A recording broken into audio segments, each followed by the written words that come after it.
Good evening, everyone, and welcome to Friday Night Football high school action in Sault Ste. Marie on Saultsports TV from Superior Heights John Wayne Field House in Sault Ste. Marie, Ontario, brought to you by Saultsports TV. Today's game features the 4-2 St. Mary's Knights against the 6-0 Korah Colts in Senior City Championship action. I'm your play-by-play commentator this evening. I'm joined by the very lovely and talented Mr. Jonathan Bujold as doing the color. We got Rockstar, Candy Bar Man, Chris Carr on the camera, and we got Little House on the field taking some snapshots and videos, and we got the boss, Jay, in-house, right behind us up here in the field house at the master control switch.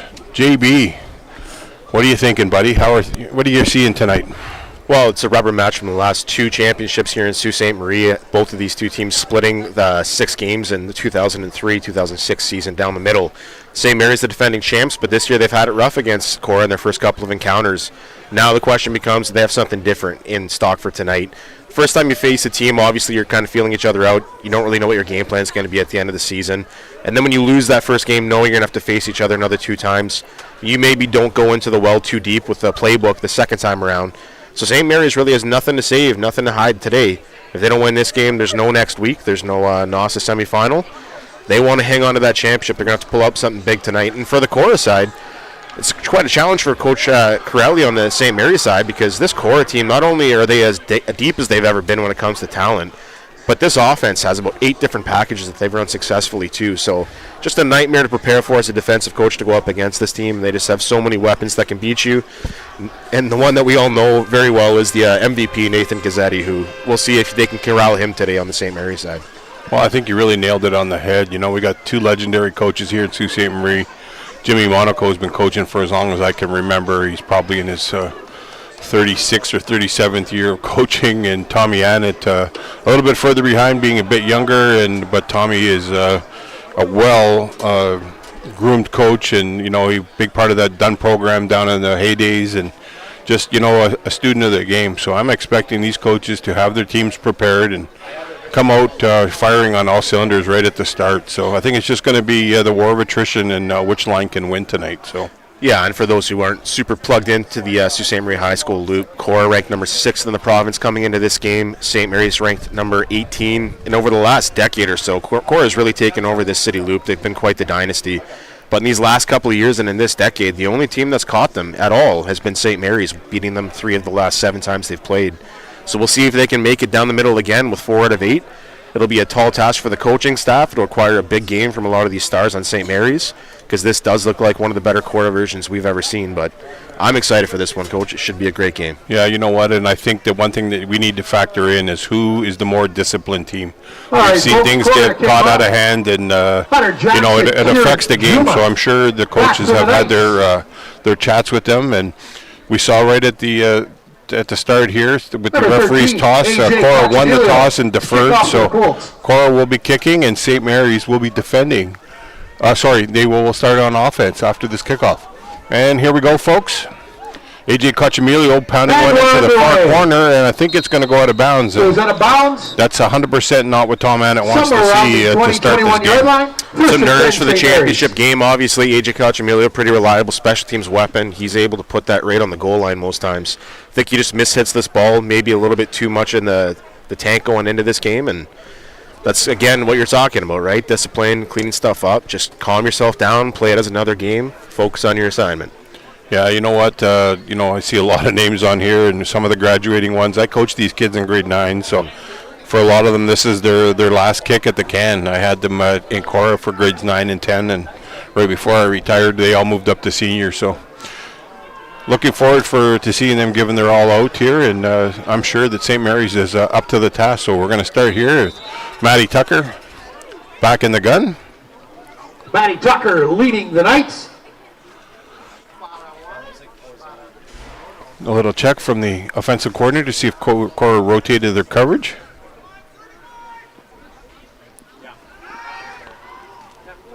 Pass for Jack McPherson. Jack McPherson was the intended target from Tucker, and Ethan Carchidi, Johnny on the spot there, ready to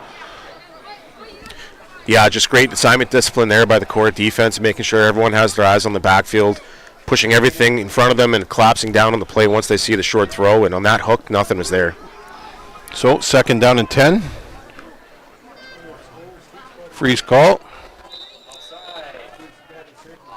Caught Austin Sachin jumping over the line there. And one thing I did see a little bit, I don't know if you noticed, but they had Caleb Thibodeau at linebacker. I haven't seen him there all year. I don't know if I've noticed him there this year, but I've seen him there at least last year in the playoffs. I don't know if it's just a championship game. You put all your best players on the field as often as possible, but yeah, that's definitely a gimmick out of the bag for the Korah coaching staff here for the championship game. So 2nd and 5 now, and St. Mary's center, number 50 for St. Mary's jumped into the neutral zone. Matteo Pascuzzi just not watching and paying attention here, so. Yeah, and you can see the frustration on Matty Tucker's body language there. You know that they spent all week working on this to try and neutralize that defensive line and that blitz game that Korah can send. And right there, it's proof that practice makes perfect, but unfortunately, you have to stay focused in this game. The first couple of reps, they got Korah, who's a very disciplined defensive line. Unfortunately, they got themselves on the last rep. Still 2nd down. So, still 2nd down. However, it's 2nd and 10 now. After the penalty, Tucker back in the gun.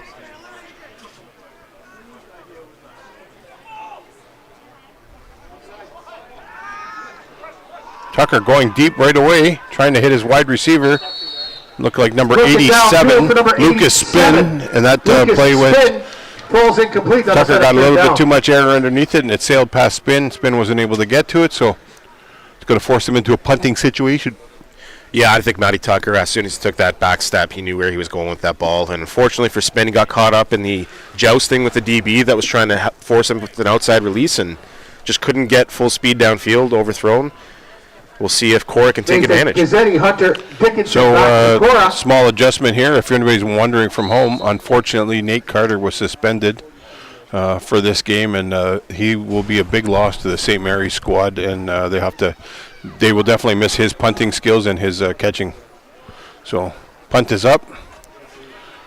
Kicked towards the St. Mary's sideline and out of bounds. Micah Cuglieta's kick goes Micah Cuglieta was able the regular place kicker, and now he is punting. So. 1st and 10, Colts. Yeah, an interesting defensive or special team strategy there by Korah on their return. What they were kind of doing was double stacking. It looked like I couldn't see quite who they had behind them, but they had Gazzetti playing almost in the short area when it came to the punting landing zone, putting someone else deep behind him to encourage the punt, or to be able to take advantage of it if it is short and put it in the best athlete's hands. Because a lot of times when you see Gazzetti back there as a coach, you just tell your punter, get it out of bounds. Don't even put it in play for it. I wouldn't punt to him in the rest of the game. I'll be honest. He's that big of a game maker.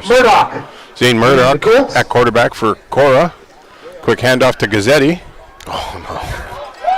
And he's gone. He was able to beat the corner. Gazzetti into the touchdown.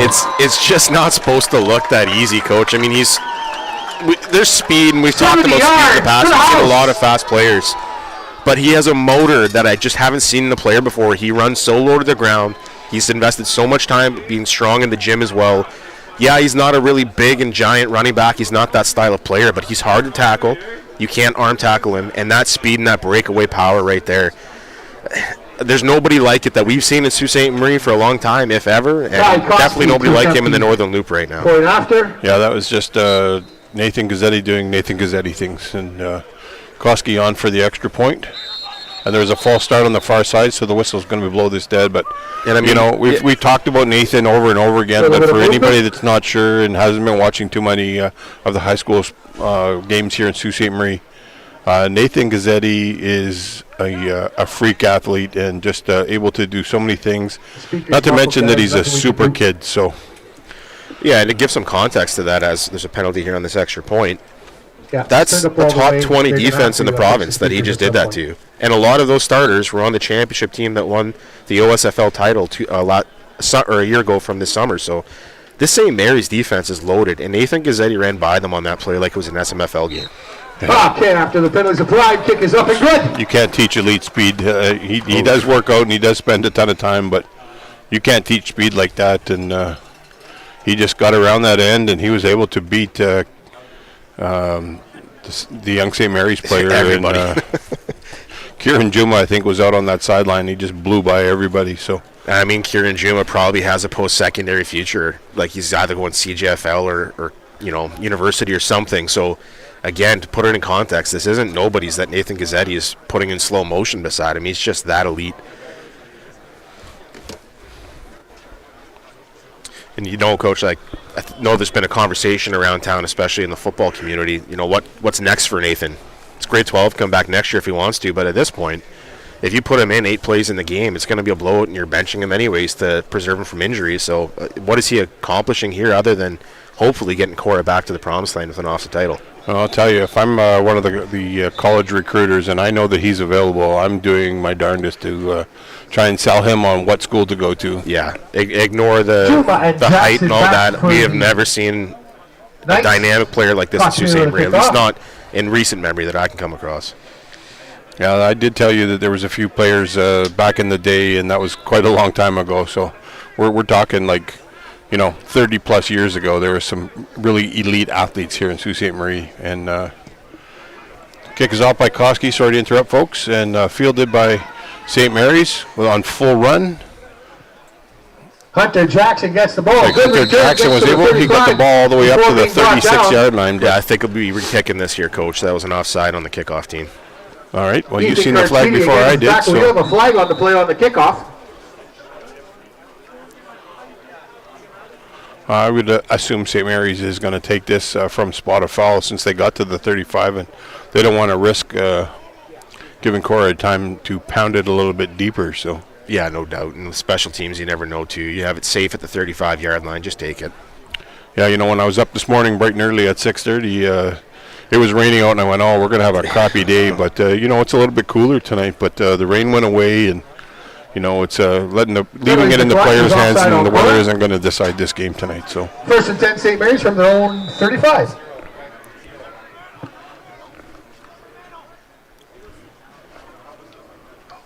Tucker trying to catch Korah on that cadence, and that's really smart because, it's going to keep their timing off and have them back out of their blitz coverages. So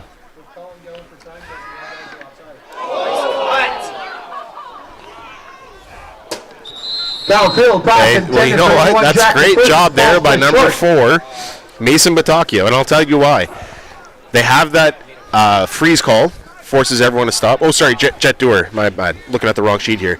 Forces the defense to freeze, identify everything that's coming your way, at least from the pre-snap. You saw that number 1, Ethan Karkidi, was coming in. Adjust coverage. Jet Dewar knows it's coming. Submarines, which is completely legal since the last 5 years.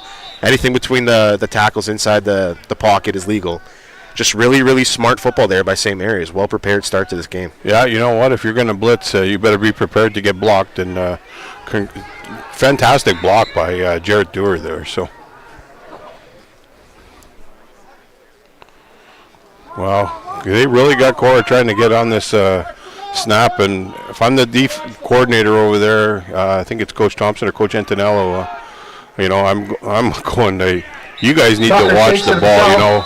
That's something that was stressed in their first 2 years. So the players that are making those jumps, they were taught that early on. So yeah, no doubt. I told you this before. When you and Coach Elliott and all those guys were there in that junior program, one of the things that always stood out to me was the defensive line discipline and watching the ball.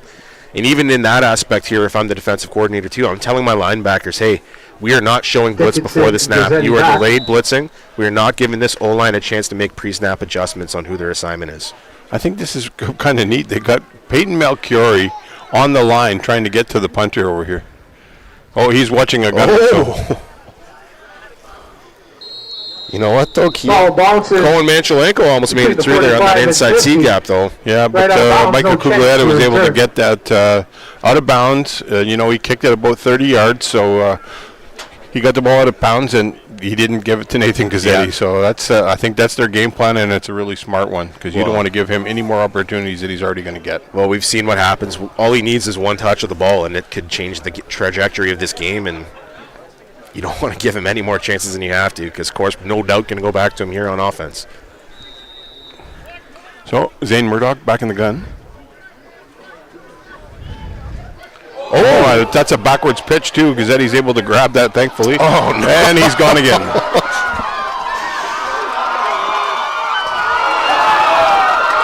Coach, I don't know if I've ever seen this player in my lifetime locally. A broken play, backwards quick pitch. Nathan Gazzetti picks it up with pressure and only one blocker in front of him, somehow guts it up the middle, turns it to the outside, takes one block and finds a way to take it all the way to the house. There were so many times in that play where Nathan should not have been in the end zone, and he still ends up there every time. It's just, I'm out of superlatives for this young man. He's the best football player I've seen in Sault Ste. Marie in a very, very long time. I'm just at a loss for words. Just nothing he does surprises me anymore. It's the kick was back, snap was bad, and it was blocked. So Korah out to 13-0 Korah. fast start here with a 13-0 lead. We're only 9 minutes at the 9-minute mark of the first quarter. So, and again, I really want to emphasize, this is a really good St. Mary's team, number 18 in the province, full of veteran defensive players who've won championships both in the city loop, on that cadence, in the summer that's loop, really smart. have won NASA titles it's together. This is a really experienced group. They are just happening to go up against a generational player going off tonight.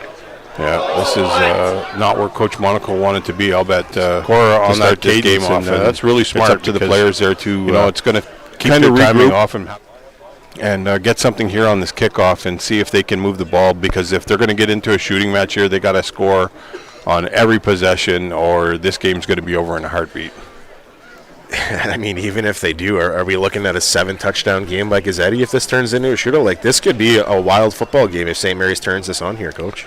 Well, he said 2 touches and 2 touchdowns, so, but I'll tell you, there's still a whole stable of running backs over there on that Korah team that they haven't even touched yet with this front running lead. So, Matty Tucker's got to step up and, show that MVP tutelage. And, they got Jack McPherson's got to make a couple of plays tonight and help them out. So, here's Juma running straight up the gun. Right the middle. And tackled by Tchaikovsky right around the 27-yard line. So, yeah, and time for some of these veterans on the St. Mary's staff to step up on offense, too. You have big old lineman Noah DeValentin over there.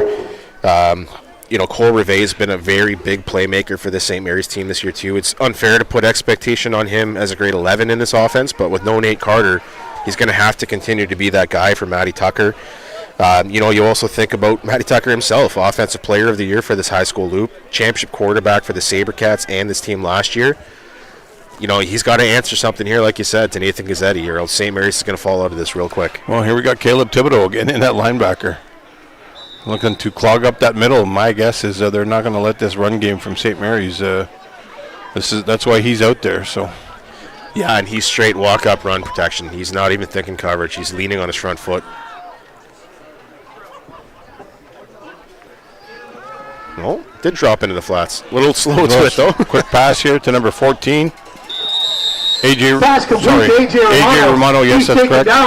Right around the 34-yard line, so it'll be second down and 4 coming up. Well, there are some good weapons on this offense for St. Mary's, too, that we haven't mentioned. Besides quarterback, you just mentioned AJ Romano. We talked about Jet Doer briefly with his blocking, but he's a really good running back as well.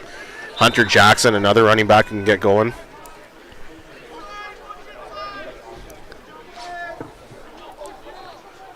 St. Mary's audibling out of a couple of plays here.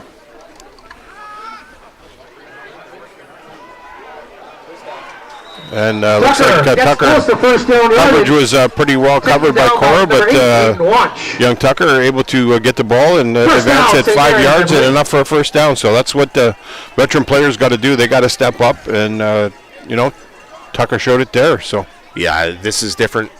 This is a different beast now in the playoffs championship game. This might be the great game script today. If Matty Tucker doesn't have his first couple of reads, try to get 5-6 yards with your leg. He's capable of it. Sometimes you ask him not to as a coaching staff because you want to make it to this moment. But now that you're here, just do it. So another audible here. St. Mary's, credit to them, coming up with some different looks and trying to get some people involved in the play. Got Tucker in the backfield here, trying to utilize his speed. And he's brought down after about a 3-yard pass complete pitch and catch. To McPherson. He gets a Yeah, couple great of good tackle yards. there. He's Looks moving like to it down by number 17, Nathan 25, Hyam Turner getting in there, and number Dickinson. 25, Turner Dickinson as well. But I like that play design. I've seen St. Mary's do that before this year already. They'll have a couple of pull guards that looks like a buck sweep, false pulling to the wrong side, get all the linebackers in the wrong track, and then dump it off to your running back going the other way. This time it only results in about 3 yards, but it does freeze those linebackers a little bit, makes them a little more cautious.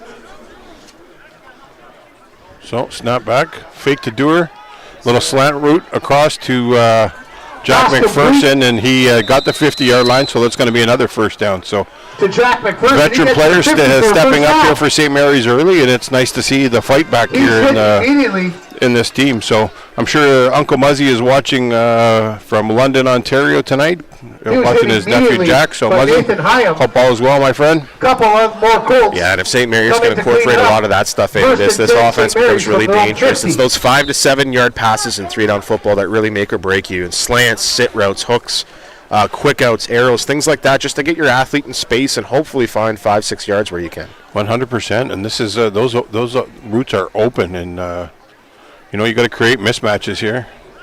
Jet Dewar with the little kick out outside here, able to secure about 4.5 yards, almost 5. Looks like they're giving him 5. So To Jared Dewar. He takes it 4 or 5 yards. I love to see that run from Jared Dewar. He just put his shoulder down. In the Ethan past, Carbone again he never would have did that. with And the slot. 5-6 Send yards. out second and right there, five he for just the night. tucked that ball and ran people over. He's quite the load for a little guy, and you got to create mismatch to him on that play. And even just Jet a great Dewar sign with the where he is little mentally. kick out We spoke west, about it earlier outside in the year, here, coming off able a to couple secure of pretty catastrophic injuries in high school career. So for him to be confident enough to plant and try to drive through somebody like that, it's a good sign that he's in the game and he's not afraid to be pushing off that ankle. Great block by Jet again. First down by Matty Tucker on the drive. Tucker keeps it. Tucker keeps it, and he's able Pushes to the pile. push the pile there, and tackled by Karkidi, but he pushed up that for a whole first pile down. with a little They bit do of have a help from flag his on the cast of his teammates, about 3 extra yards. So there is Sorry. a flag on the play. I'm not sure On the tackle. what the call might be here, but I didn't mean to cut you off there, Coach. I just get excited when I see a small running back getting involved in the pass blocking and helping his quarterback take 100%. off. That makes Jump in when you can. That's great for football. I love when that happens. Yeah, so that flag was looked like it was an inadvertent flag, and either that or it was declined because of the first down. So St. Mary's really trying to sell the fakes there, and looks like Korah's finally got their line play buttoned down. And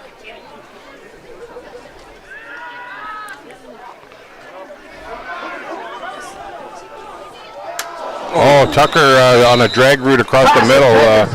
And tried to bring that in, but number 14, Ethan Carbone, was able to trail him in the play, but the ball hit that ball hit McPherson, and he just wasn't able to reel it in, unfortunately, for St. Mary's. Yeah, and Tucker able to escape here, but I think he hears some footsteps coming behind him, so he probably rushes that a little bit, leads McPherson a little bit too much. If he threw it back a bit, maybe it gives McPherson some space to come back to the ball, but when you hear footsteps coming behind you and you're throwing on the run, it's hard to be accurate. 2nd and 10, 4:54 to go. They got the offensive line again here. You know what? I thought that's going to back them up. number 8, Aiden Wanch, jumped in the neutral zone before the other player did. So this referee on this side didn't call a thing. And I'm not sure what's going on with him over here, but I think he missed. He should have threw a flag there because that was first. Based on our replay over here, he jumped into that neutral zone first. Totally agree, Coach, but as an OC, I'm mad at my left tackle right now. We practiced all week for this. Just a throwaway there. Tucker threw that one away. It was second down and 15. Sets up 3rd down. Well, you got to go for it here, Coach. You're down 2 scores. If you punt it, you're potentially punting it to Nathan Gazzetti here. Well, you already know their game plan. They're going to punt this out of bounds, but you don't want to give same. Excuse me. I thought this was 3rd and 5. I didn't think. Sorry, I was looking at the sticks completely wrong, Coach. Yeah, you don't want to give St. Mary's Korah an opportunity to take the ball over at midfield. So, you definitely have to punt this away. And there's a little wrinkle here. Nathan Gazzetti is not back there. Yeah, they got Karkidi. But are they short people here? 3, 6, 9. Oh, there was somebody hiding in there. Karkidi and Hunter Dickinson back there to return. Karkidi and Dickinson back this time. There's 11 out there. Great punt. End over end to the corner. Looks like St. Mary's is going to try and reel him in. St. Mary's bounce. Dickinson picks it up. Gets back for about 8 or 9 yards. It's Hunter Dickinson on the Tackled by return number there. 13, Blair Boudreau. First and 10, Korah. Great job, too, by, is that number 20 punting for St. Yeah, Mary's? Micah Cuglietta. Micah Cuglietta. Great job stepping in. I know they have a ton of special teams weapons at St. Mary's. They usually do. Great soccer school, too. But, yeah, you talked about it earlier. Nate Carter's a huge special teams weapon. He's able to flip the field with his punting. So just a good, reliable punt there. You know, it's a lot more comfortable when Nathan Gazzetti's not back there to return it. But, you know, nice spiral kick into the corner and gave Korah even a little bit of trouble. Now they're pinned. Ironically, Micah Cuglietta started at Korah. He played grade 9 and 10 there and then transferred schools. So a little bit of a run here. Caleb Thibodeau rumbling, bumbling, stumbling, and trying to work his way free and tackled up here after a first down carry of about 13 yards. So. Carry gets a first down for Korah. Yeah, just imagine that. Hey, prepare yourself for the flash and speed of Nathan Gazzetti, and then what does Korah do? They pull a fullback out there who runs right up the middle, and he's about as big as anybody on your defense with Caleb Thibodeau. So they definitely have thunder and lightning in that backfield, that's for sure. 100%. I nicknamed Caleb the Bulldozer. Run here, Caleb Thibodeau rumbling, bumbling, stumbling, and trying to work his way free. You're going to get a steady dose of the run game here now. 33, it looks like. Coach Hankinson will have his kids ready. Peyton Melchiori with the carry. Up the middle, and a host of tacklers on the interior down there. Yeah, and I like this by Coach Annan for a couple of reasons. One, first and foremost, you give everyone who's prepared all week a chance to be a part of the game script, be a part of this offensive game. It would be really unfortunate if the entire game plan was just given to Gazzetti with all these talented players that you have in this Korah team. And two, you're preserving Gazzetti for a game that you might need him a little bit more. You know, you have plenty of weapons on this Korah team. There's no reason why you have to depend on one player, and I like this game strategy. For St. Mary's. So Zane Murdoch back in the gun. Fake handoff to Melchiori. And they go back to Melchiori. Grant Matheson having no part of that one. We have a late flag coming in. There's a flag on the line of scrimmage on the far side, and then we also have an official throwing a late flag here, which I would assume is either an objectionable conduct or unnecessary roughness after the play. Yeah, I don't know what he saw over there, but that was definitely a late flag coming in. So flag on and the it looks play. like it's going to be on Grant Matheson because of his reaction alone. I'm assuming a face mask maybe. I should have watched here again. Sorry, folks. But we're getting the signal from referee Edwards here. And we'll see what the far side penalty is too, because that's official Biagini over there. They have a flag on both sides of the field. Carl Maniaco here on the top corner of the defense for the official crew.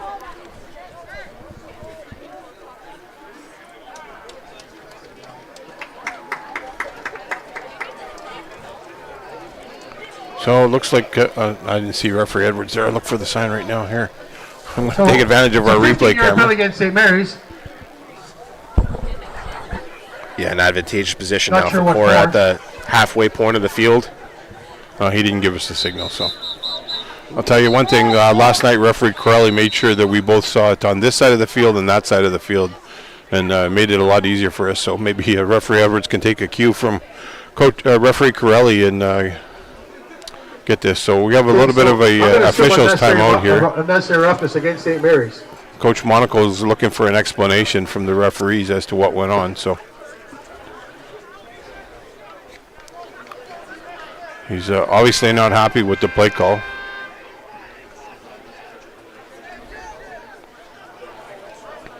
So you can bet your bottom dollar that Grant Matheson's going to try and make up for this with a tackle here. Calling out the plays. Quick slant to Mitchell Commissar.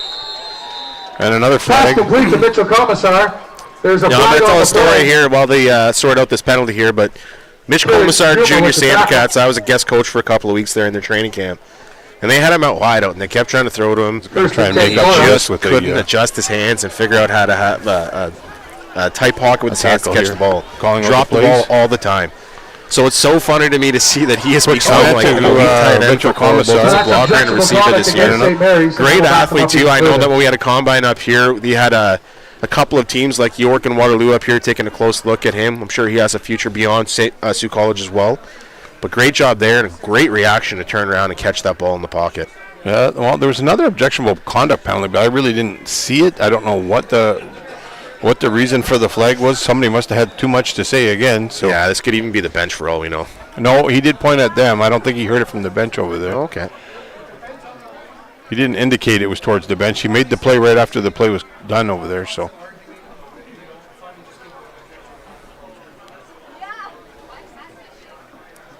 Well, Grant Matheson is not sure what the. I really don't know what to tell you, folks. A bit, not sure, really. So back to, looks like we're going to get ready to snap the ball. Zane Murdoch under center. We got cover 0 look here from St. Mary's, so they're just stacking the box. Well, quite frankly, that's what I'd be doing. Thibodeau. And even then, I mean, you still get and okay. Late flag coming in, and another.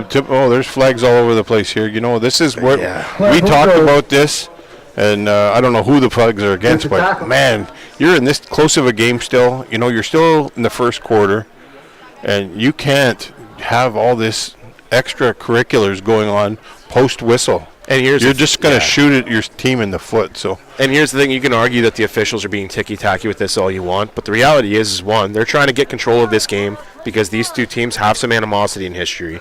Two, it doesn't matter if they're being ticky-tacky. That's the conditions and the settings of this game, so work accordingly. If you know that you've already gotten a strike as a player, if you know that the officials are getting ticky-tacky when it comes to the extracurricular stuff, cut it out. So the penalty was against Korah. Penalty was against Korah for objectionable conduct. Backed them back 10, so it'll be second down sets up second and 14. Or just 13. Over 13.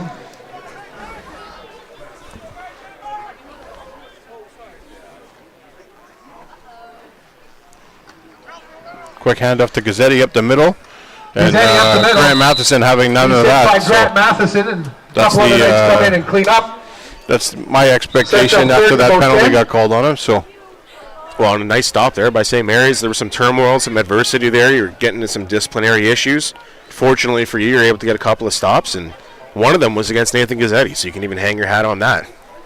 Yeah, so it looks like Nixon Blair has marched out to the field here, so Korah's choosing to punt.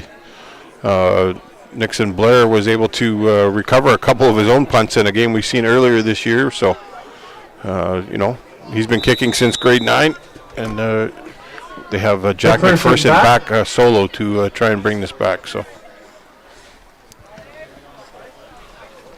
the kick is going out of bounds right around the 6-yard line. But around the 5. I think there might have been referee conduct threw a flag there. So my guess might be a legal procedure here, legal formation. It's kind of.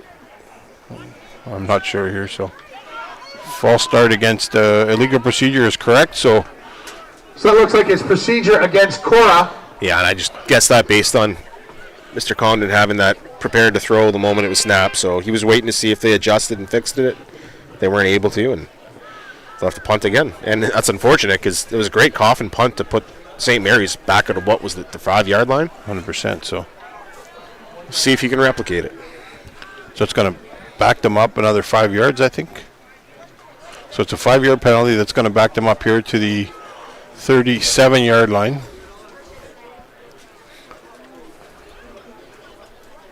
.38-yard line, it looks like. So. Okay, penalties applied. We'll do over. Looks like Korah is going to be punting again. Same formation. Punt is blocked. Go, Grant! And speaking of the devil, you mentioned Grant Matheson. He wanted to get that play back after that unfortunate penalty that cost his team. My goodness, does he ever. He and his teammates get in there, block this punt. I don't think it was him who initially blocked it. Kieran Juma, number 11. Kieran Juma comes in, fires through the middle. Great job by that special teams unit on St. Mary's to get back there with multiple numbers, able to recover it, and now they're down inside the Korah territory. And this game, all of a sudden, is getting pretty interesting. And speaking of the devil, you mentioned Grant Matheson. The Broncos team needed to get some momentum. So hopefully that for them, they can capitalize on this setup here and, make this a little bit more of a one-score game. What a momentum changer. We'll see if Matty Tucker and company can take advantage here. Looks like a cover 3 shell. Cover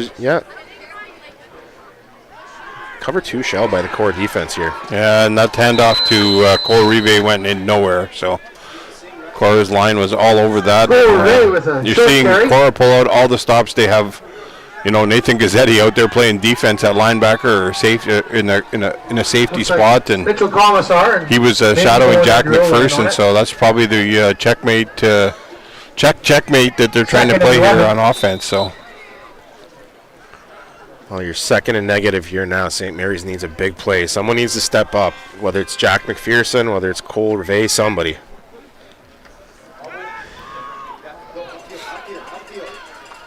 So the pass is complete, and wow, that was pretty close to a horse collar, but in the NFL that would have been a hip drop that would have been probably called, but yeah, hasn't quite made its way here yet.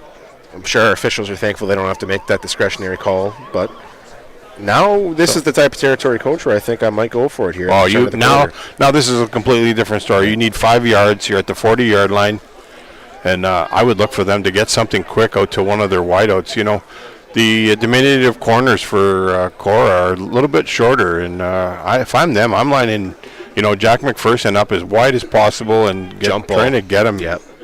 Go ISO, get a one-on-one, let your athlete go up and get it. Well, we're going to flip to this year, folks, and flip the field. So looks like the quarter is over. It's 13-0.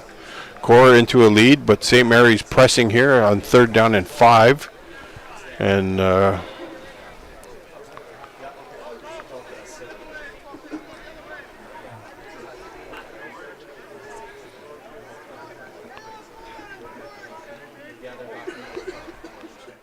so Korah preaching the old down and distance, so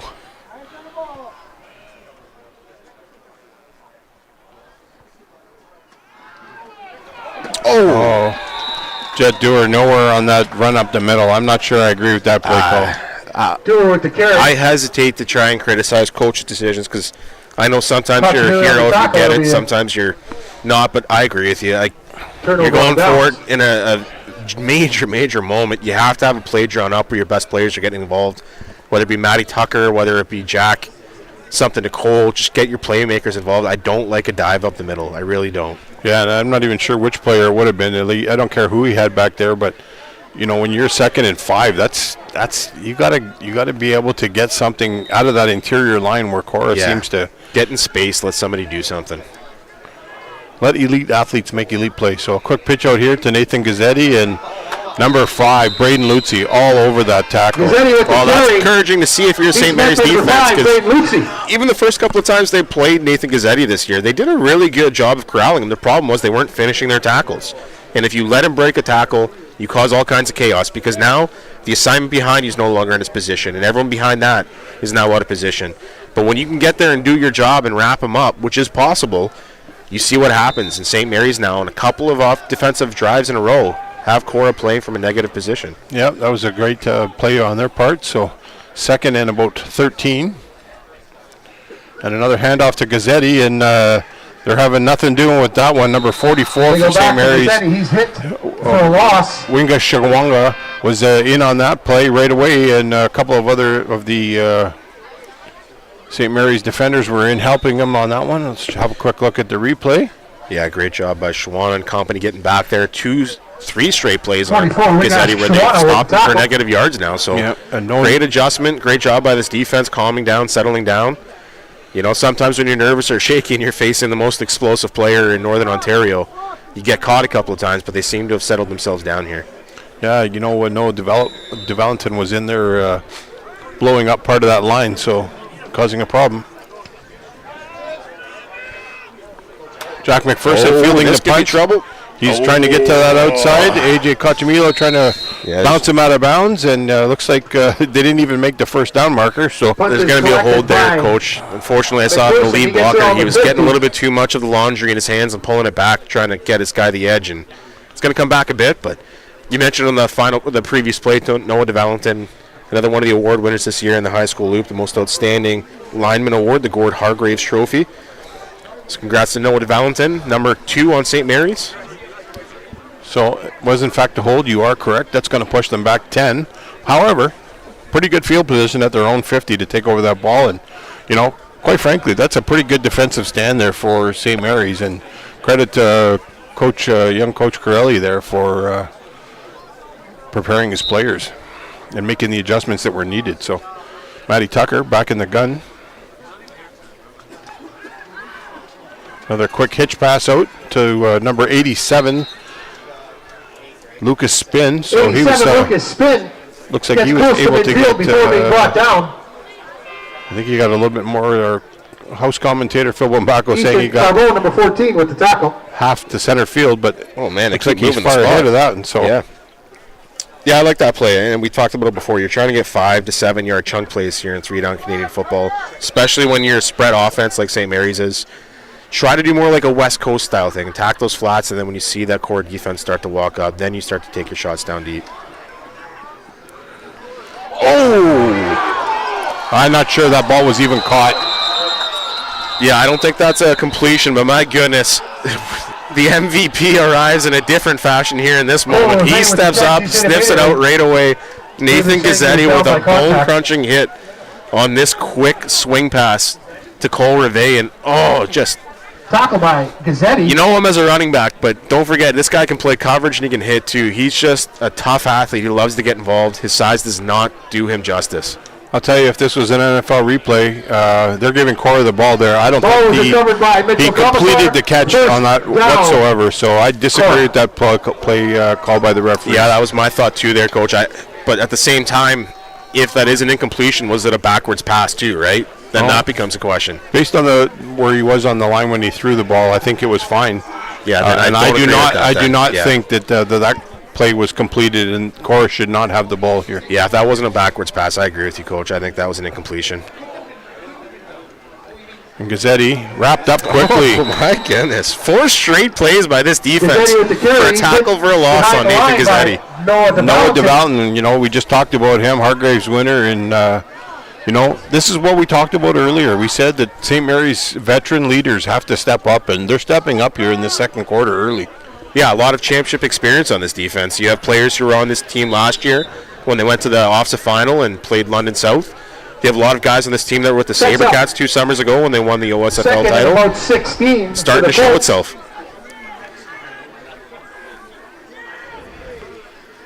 There's Gazzetti again with and Winga Shawana, first one in. Back to Gazzetti, gets back to about the line of scrimmage. And he got back to the line of scrimmage only. So Shawana with the tackle. I'll tell you what, Coach, that D-line is doing a great job pinching down, taking away those pull guards, taking away gap space, and forcing the play into the linebackers and the DNs who are crashing down. Just really good discipline now. And I'm going to chalk up the first couple of plays to nerves in the big game and taking on an elite talent like Nathan Gazzetti. But they have definitely calmed themselves down, and they're corralling him. Yeah, so you know what? St. Mary's has Jack McPherson back deep for this, and I can tell you, St. Mary's is going to go after trying to block every one of these punts. So, just about got there again. A little side off the foot play.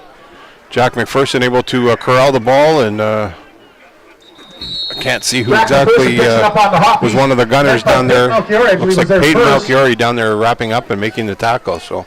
First and 10, St. Mary's. Well, you got to give Korah that, and that's two running backs now we've seen make big plays on defense and special teams. All of these Korah kids are buying into this game here today. You can definitely get that sense. Playing new roles, things that they don't normally do, like special teams gunners.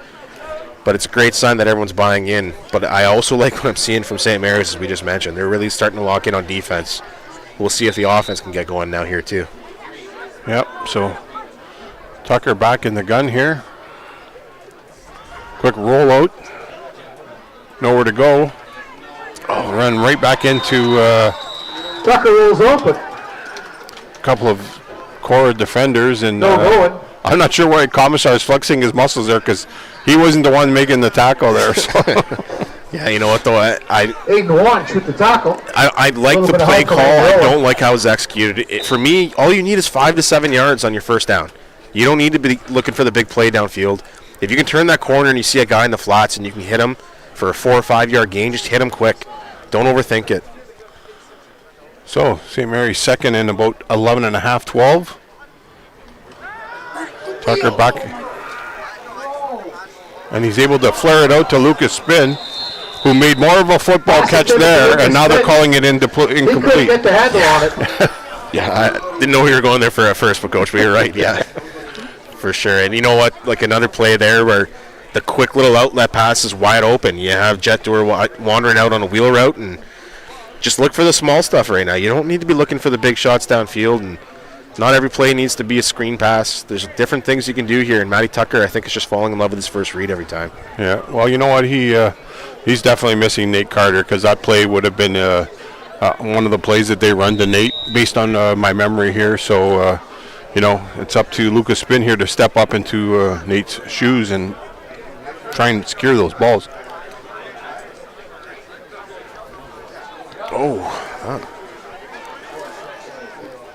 That ball was touched. Number 26 for Korah. Hunter Dickinson forced to go backwards, and Ball bounces. fairly for St. Mary's, and they're going to take over right around the 39-yard line with 7:06 to play here. Well, the first 5 minutes of this game, Coach, seemed like it was going to be a runaway freight train show, and Nathan Gazzetti was the label on it, but they've done a great job corralling it ever since. We've gone about an entire quarter of play now. Number 26 so this has been Korah. Back and forth, and we've just been hanging out in between Hunter the Dickinson, yep. Credit to St. Mary's defense. They're really stepping up here and making a difference. So.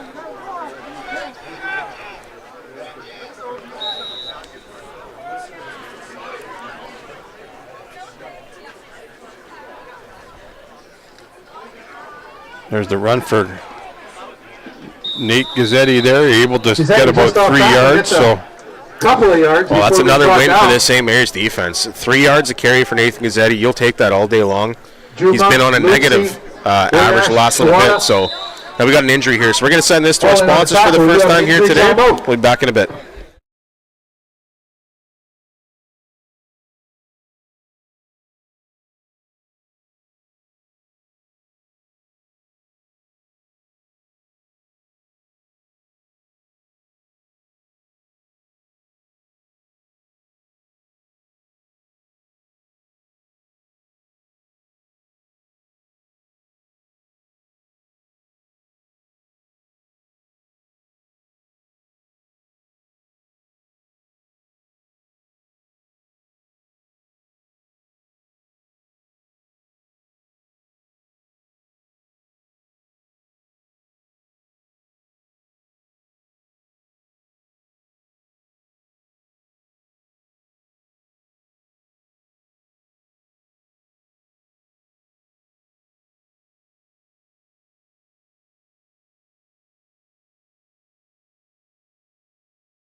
Hey folks, we're back, and Second and 6 for the Colts. Winga Shawana is able to get off on his own accord, so it looked like a little bit of an ankle injury that he's got taped up, and I think after a couple of plays it looks like he might be able to come back and support his teammates. He's going to play a critical role on their not only defensive line but offensive line. So Korah, second down and about 6. Fumble up the middle, and that play Watch ball there. was botched. Looks like it was picked up by I think Thibodeau. Caleb Thibodeau was able to fall on it, so a little bit of a snap issue there. Numerous St. Mary's And Korah waltzing on the punt team again. All So over it. That'll set another up third down pivotal for the stop Colts. here for St. Mary's halfway through this second quarter.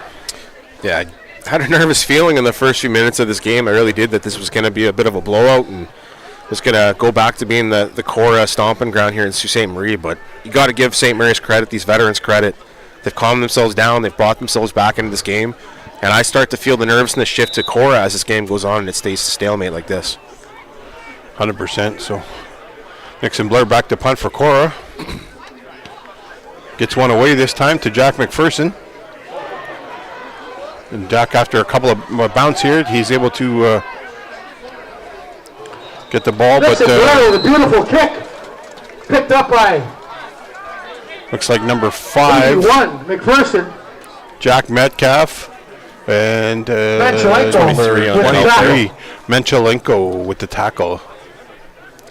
Yeah, and special teams a major factor here, and we talked about it earlier. There's no Nate Carter in this game, so Korah, they have the ability to win the special teams battle here too with all their starters. Right there, a good punt. Jack McPherson's not able to handle it cleanly, and now St. Mary's has quite the field to march if they want to get back into this. But 6 minutes, it's tons of time. And the flow of this game has been pretty good. There was a few penalties here and there, but, just those ones you expect in a championship game. So it's going to be up to Tucker here to try and find somebody. And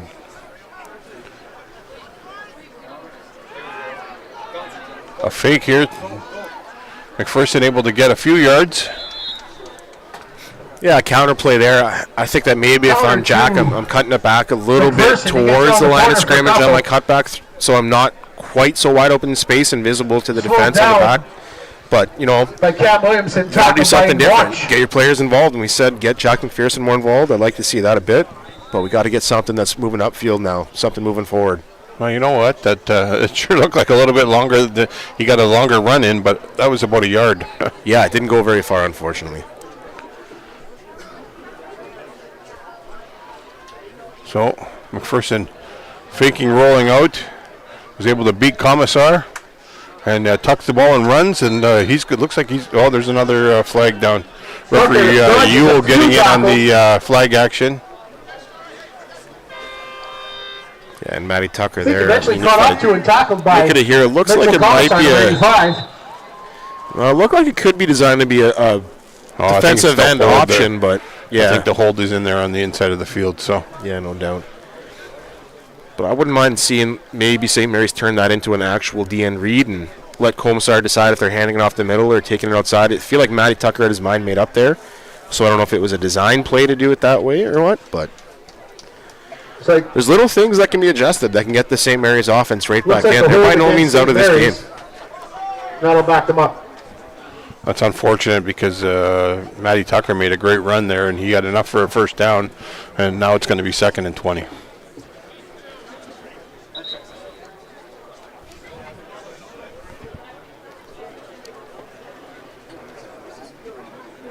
So that makes it 2nd and 10 now.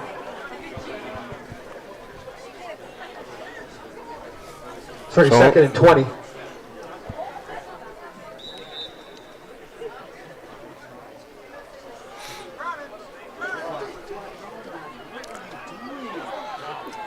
Tucker tucking and rolling there, trying to get somebody open, and was well covered downfield. He's So actually it's going to stopped be by watch. a stuff there a little bit. Wasn't a sack, however, it was about a 4 or 5 yard gain, and that's going to force the punt team back on for St. Mary's. Yeah, I mean, great job by Korah's defense, using that speed to cut off the edge, force Matty Tucker to tuck it and try and look back for a cutback lane. You know, they've tried to get that edge a couple of times. It seems like they've had it. If the ball gets out a little quicker, that's definitely something there. But, you know, Korah's defense, they're going to take advantage if you're indecisive. And on that play, they definitely closed in very fast. So it looks like Korah stacking their return guys here, and also we got a Korah player here walking off, number 48, Panda. Looks like potentially with an issue. So punt is kicked up the middle, and Gazzetti is able to field that one. And he's getting to the outside on this one. There's a flag on the sideline there, little coach. So Gazzetti takes it unless to the there's a house for the hold, touchdown. looks like We do have a flag on the play. referee Hazelton threw a flag on that far side. So let's have a look on our vantage point here on the return screen. Yeah, my guess is going to be a hold or a cutback block. I can't really tell. Maybe a cutback or a blindside block there on the edge. I couldn't tell on the traffic on the replay. So that's definitely going to back that score will not count. And it's a hold against Korah, so that's going to So that's a hold against kick Korah, the so ball it's gonna back come here back. an extra 10 yards. That's a fortunate break for St. Mary's because their confidence really was going up there. They were corralling Gazzetti really well for the last quarter or so. That would have really broke their confidence because they've been doing a great job. That was their game plan. They unfortunately couldn't take care of it for the first couple of opportunities, but that would have really broken them if it was that easy to just turn it back on for Gazzetti. So, St. Murdoch back to pass. Trying to hit a streaking Koski, and that play was well covered and underthrown. So this is a great sign if you're St. Mary's. What this tells me is that your coaching staff and your players have done a great job of taking away your number one weapon and making you doubt your ability to just lean on him. Now they're starting to open up the passing game. They're starting to make Zane throw downfield. This is what your defense was trying to accomplish by stopping that run. Now Korah has to respond with some counters. Yeah, well, I would tend to agree with you on a lot of that, but you never know with Coach Hankinson. He's just setting something up. He's good at doing that. So I'm not sure if somebody moved there, but yeah, and it could be that all Coach Hankinson's trying to set up is that he can go back to Gazzetti, make you play a more honest defense. If you can have a couple of successful plays downfield with the pass, well, now St. Mary's is going to have to become a little more balanced, right? And that opens up that box again for Gazzetti to maybe break it wide open again. But so it's a testament to St. Mary's toughness here that they're forcing Korah to open up the playbook, though. I agree. And, that play there, it looks like Korah had a procedure call, so that's going to back them up 5. So it's going to be 2nd down and 15. And they got Thunder and Lightning there in the backfield, Caleb Thibodeau and Gazzetti. So, and that's it's a run play to Gazzetti, and he didn't even make 3 yards there. So gets a couple of hard yards before being taken down. It's going to be 3rd down, and we're going to see what Coach Annett's going to do. Looks like he, in fact, is sending his punt team out. So and Lucy, I believe, in on that tackle. Yeah, it feels like we've watched 2 different chapters of this game unfold. The first 5 minutes just seemed chaotic. Seemed like an elite player was about to take over a city championship game and put a stamp on his legacy. But St. Mary's, ever since then, has made this totally different game. Like I said, I feel like we spent most of the time between the 40-yard lines on both sides of the field for the most of this game. So, St. Mary's running right up the middle again. Almost got there. So this punt is, you got to watch for... Looks like McPherson's able to get some field position here. He just has to keep one person away, and unfortunately it didn't work out. I'm not sure what I just saw there, Coach. There were about 3 or 4 St. Mary's players. They got real close to blocking that, and two of them pulled up as if they didn't want to get their hands on the ball. I don't want to say that it looks like they were trying to not hurt their fingertips, but I think there was a chance to block another punt on that one. Yeah, they were right there, and maybe they were just looking to not run into the kicker and put themselves in a predicament. So, but to no avail. St. Mary's defense stands tall, and St. Mary's will take over the ball at their own 25-yard line with 3:09 to go.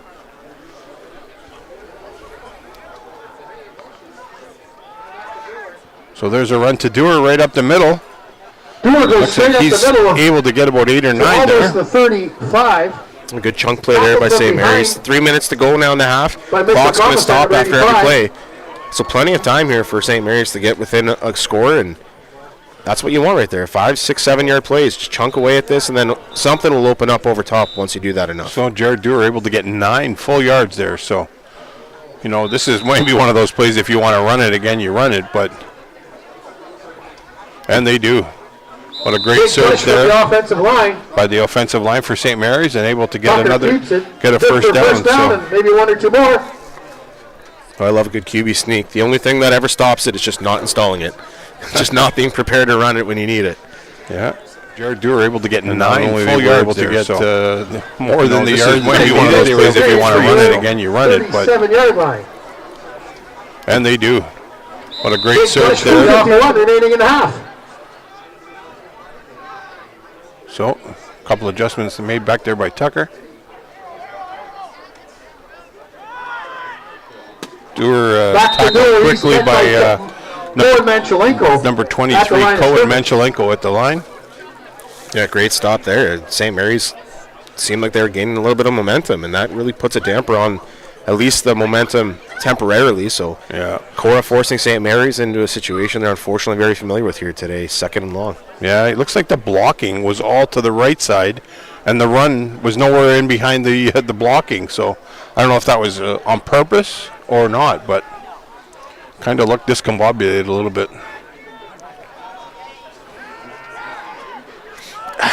I don't like the design of that counterplay, Coach. That takes way too long to get to the line of scrimmage, and it's way too much in open space where there's eyes from the linebackers on it.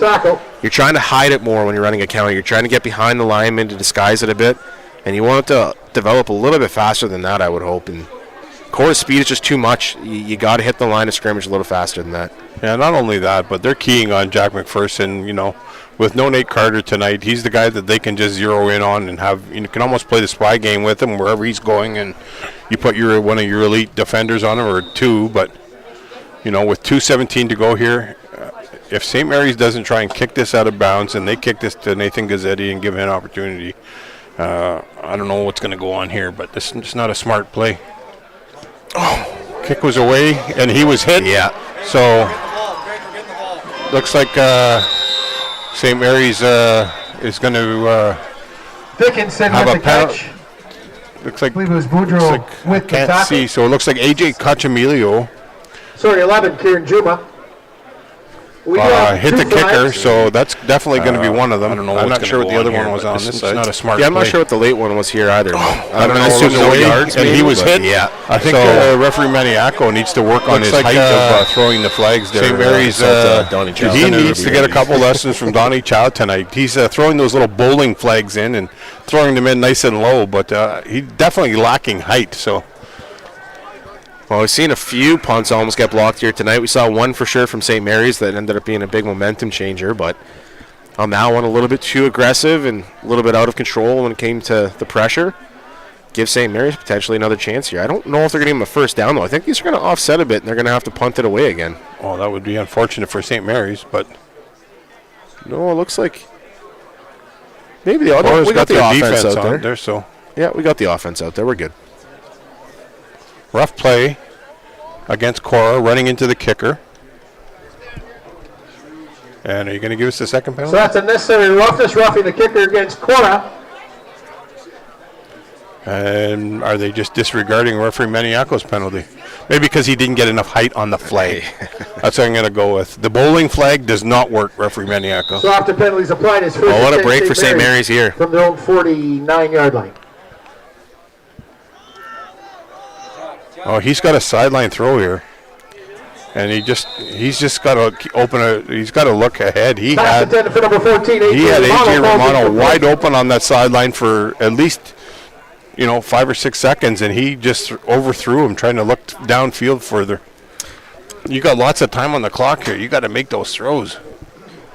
Yeah, that rollout taking a bit and a little bit, slow going through his progressions there. And again, I just, if I'm coaching him up there on the sideline, I'm telling him sprint through those rollouts, make sure that you're looking for the first read on the lowest level.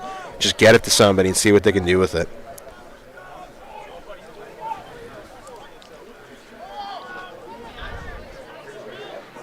He's got Jack McPherson, and he overthrew him again.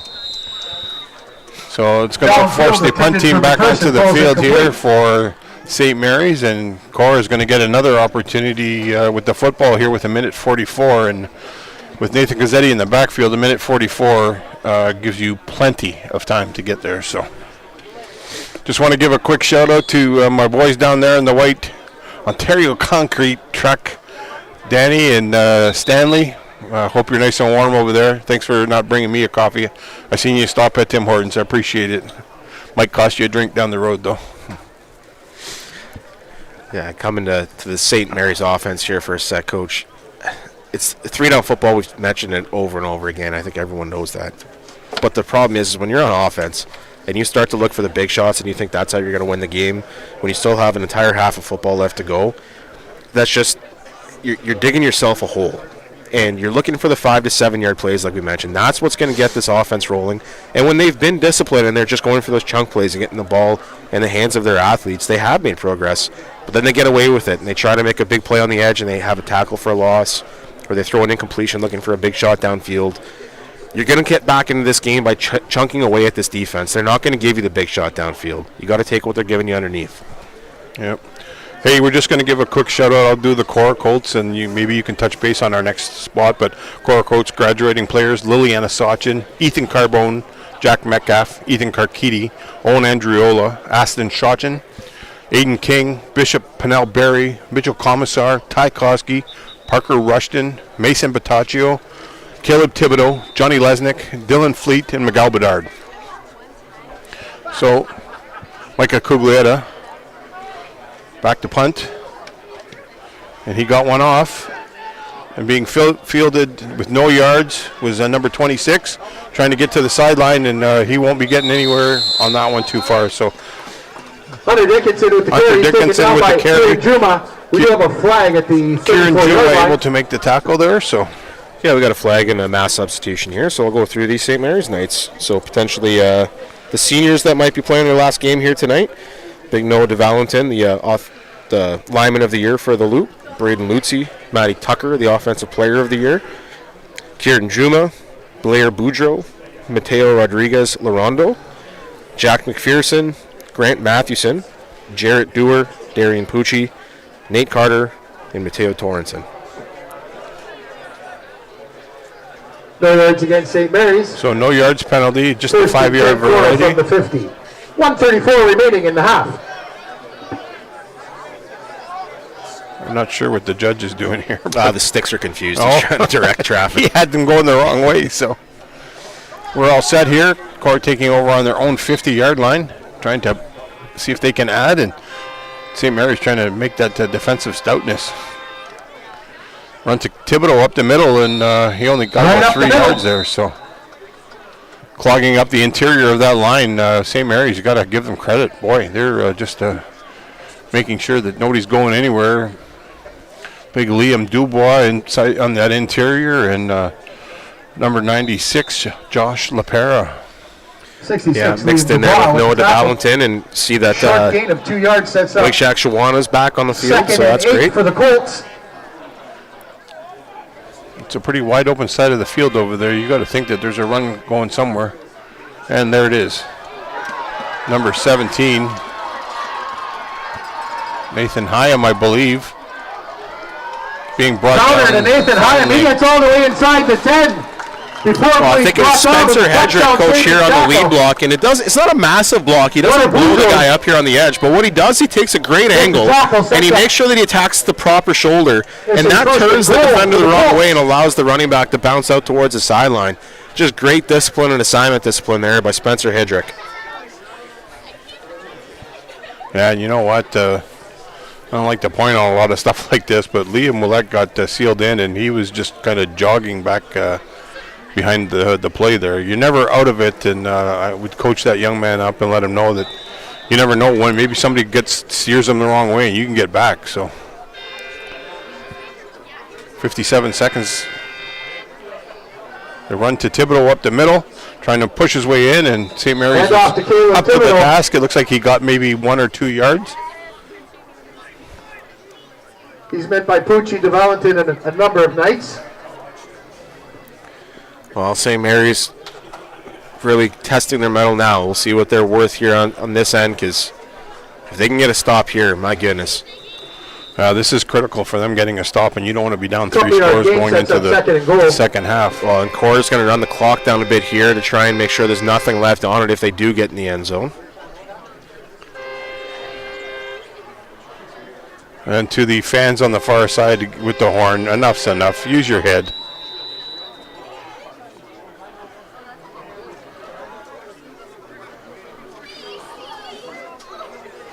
So timeout here. We'll go to the sponsors quick. Timeout called with 30 seconds 30 seconds left.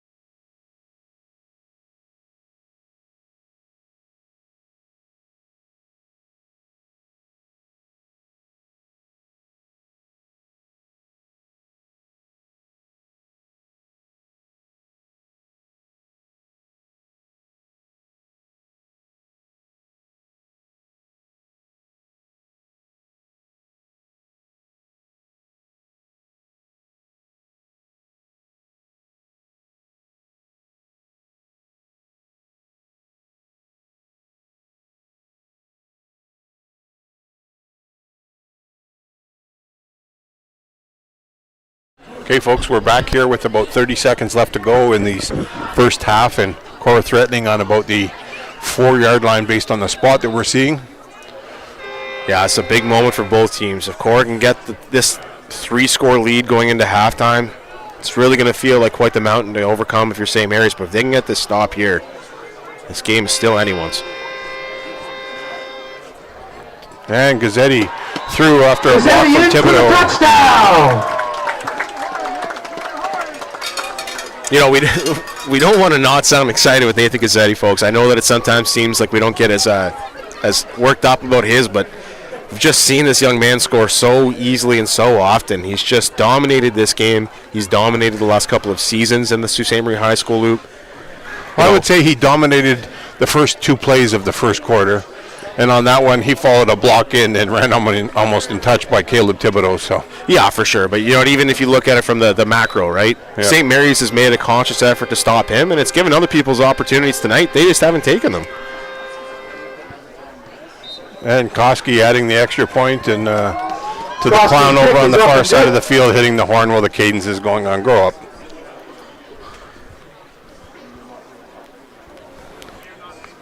So 20-0 for Korah here, and for St. Mary's, that hurts quite a bit going into halftime.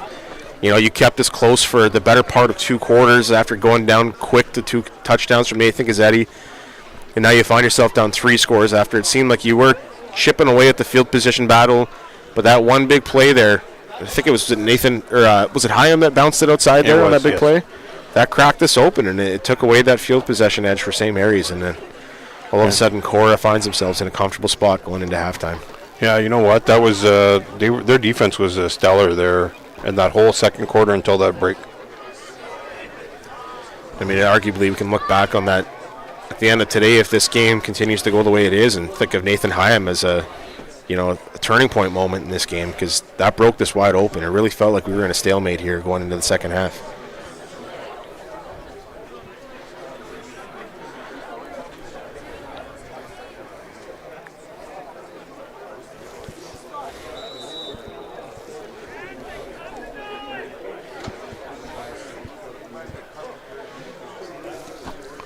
So, Korah having a big conversation about when they're going to kick the ball here, so I'm not sure what that's all about.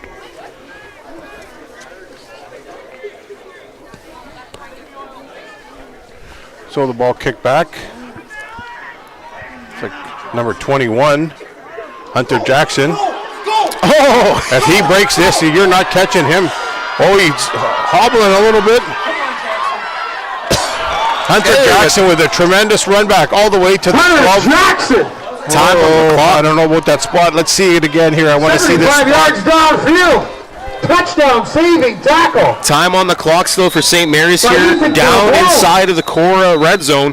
What a great special teams play there, and Hunter Jackson takes it almost the entire distance. Number 21. If it wasn't for Ethan Carpenter, this would have been a 2-score game.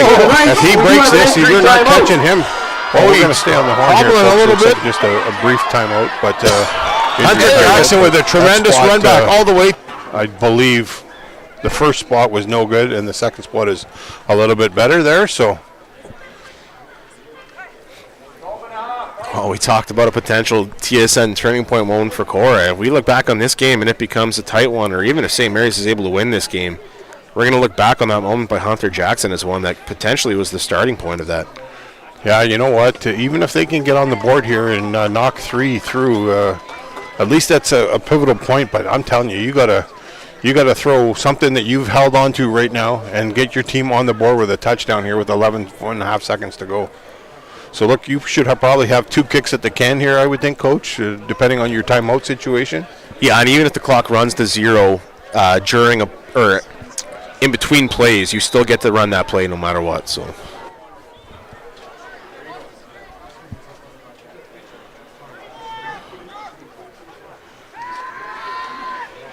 What you can't do is have this run 12 seconds, though. Oh, that was pretty close to pass.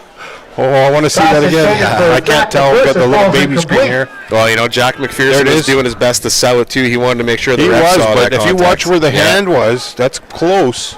I know he was trying to sell it, but... Which I don't hate. No.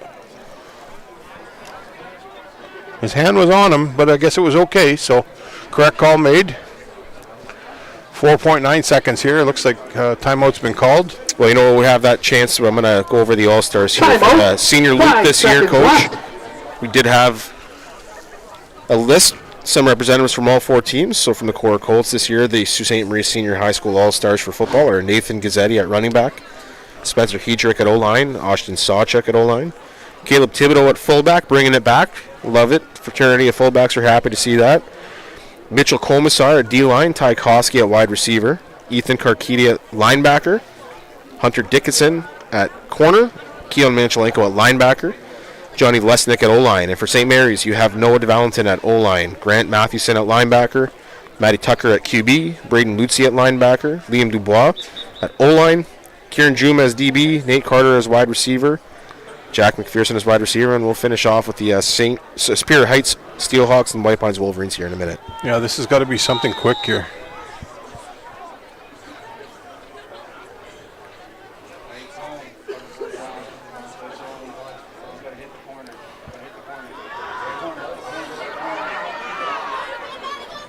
Horse collar.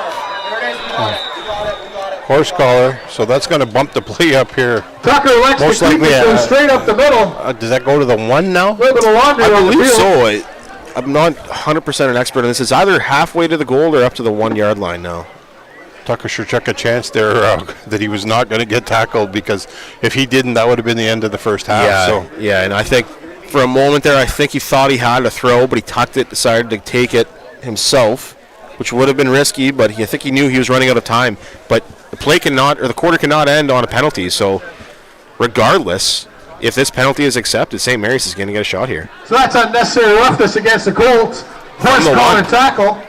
The ball will be placed at the 1. We got no time left on the clock. And I mean, Hunter Jackson is the running back. I'm subbing in here. I don't necessarily... no, it's not Jackson, so this is going to be a quarterback sneak.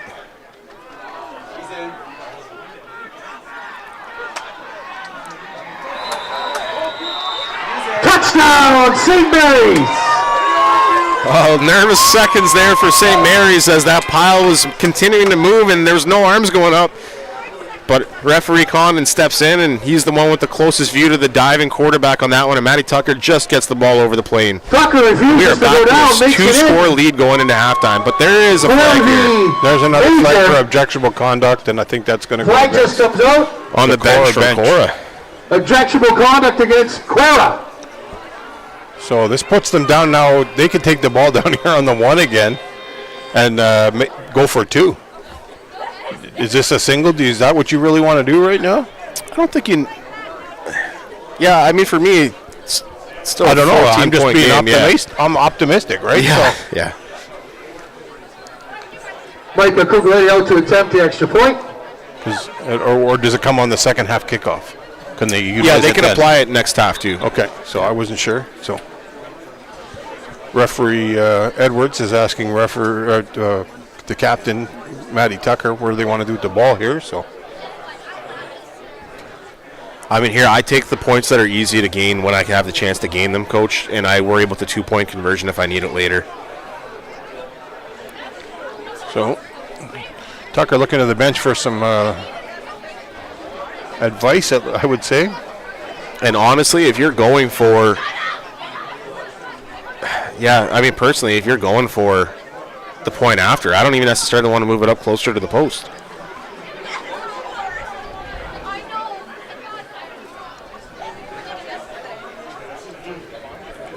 So objectionable conduct is the call for sure.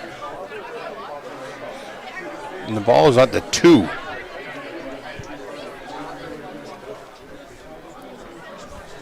Boy, it'll be interesting if this decision has a play at the end of the game here, Coach. So penalties applied. That'll move St. Mary's. No, see, they moved the ball back now. Back it up. So I think they declined it. Did they decline it or defer it to the kickoff? Okay, they reset the ball at the 5. I'm not Michael sure. Cuglietta to attempt the extra point. Snap is good, and the kick is good. Kick is up and good. And that's the half, folks. We'll see you in about 10 minutes.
Welcome back to Superior Heights at John Fott Field here, where the Korah Colts come into the second half, the 20-7 lead over the Superior Heights St. Mary's Knights here in the city championship final for senior.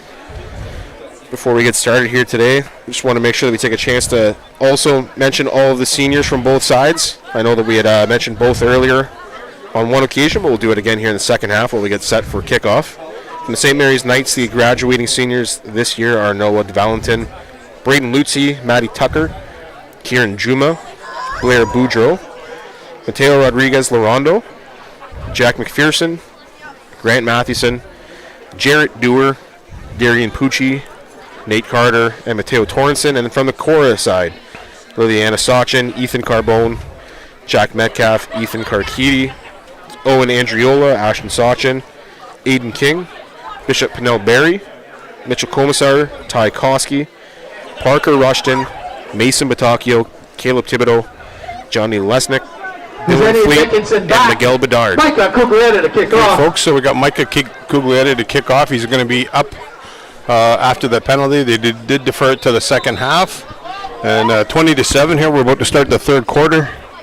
And St. Mary's kicking off Micah Cuglietta from center field with a little chip shot.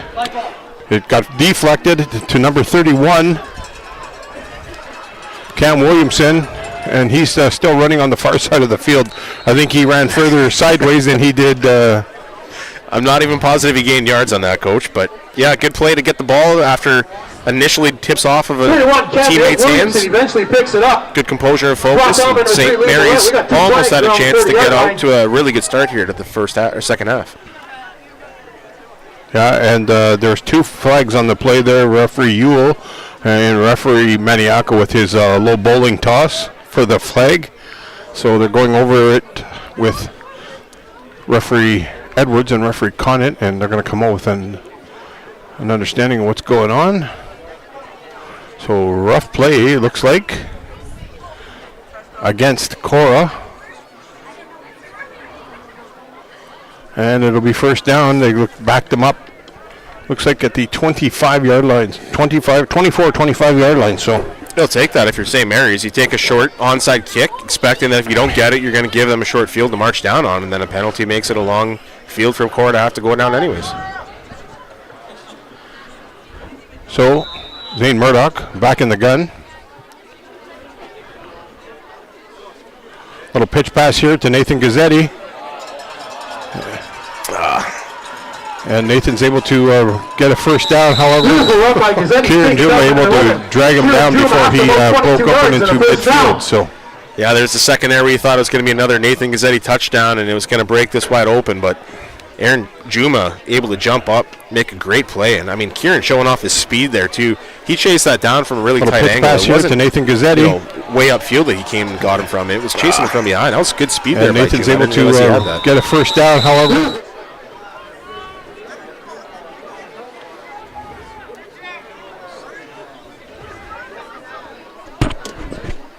So, first down. Fake up the middle. Hard run up the middle, tackle by number 66 for the Knights. Number 66 able to bring Liam Dubois able to bring down. I didn't even see who had the handoff there, so there was that bit of a crisscross action. It looked like Nathan Gazzetti there, so short game by Nathan for 2 yards. Yeah, and you know what? It's just familiarity from St. Mary's is what allows them to be so steady in those inside lanes. They don't fall for the window dressing of the backfield mesh. Quarterback turns the back, and then they all stay dedicated to their lanes and their assignments. Little pitch out here to Nathan Hyam. Same kind of play that they got the last time. Hyam tries to get to the outside. Got to the outside. Well, you know, on paper, it's going to look like Nathan Gazzetti was the game breaker, and he certainly was. He has all 3 touchdowns here today, and the first 2 were certainly exceptional. But Hyam has definitely been the guy who's kind of broken this up, and you've been waiting to see who on this Korah team could take some pressure off of Nathan Gazzetti and start to force St. Mary's to be a little bit more honest. And so far, 2 big first downs by Hyam, and 1 was a massive play that got them their 3rd score of the game in the end of the first half. So another first down here for Korah. 9:40 into the We're at the 9:40 mark, and more substitutions for Korah. Late substitution. The gate should be opened on that. So this play is going to cost them right off the get-go. I don't know why you run this play if it's a penalty, Coach. I really don't understand. What's the point? I'm not sure. He breaks a couple tackles, goes up the middle. Tackles, but those gates were Cross closed. the 35. We do have an early flag.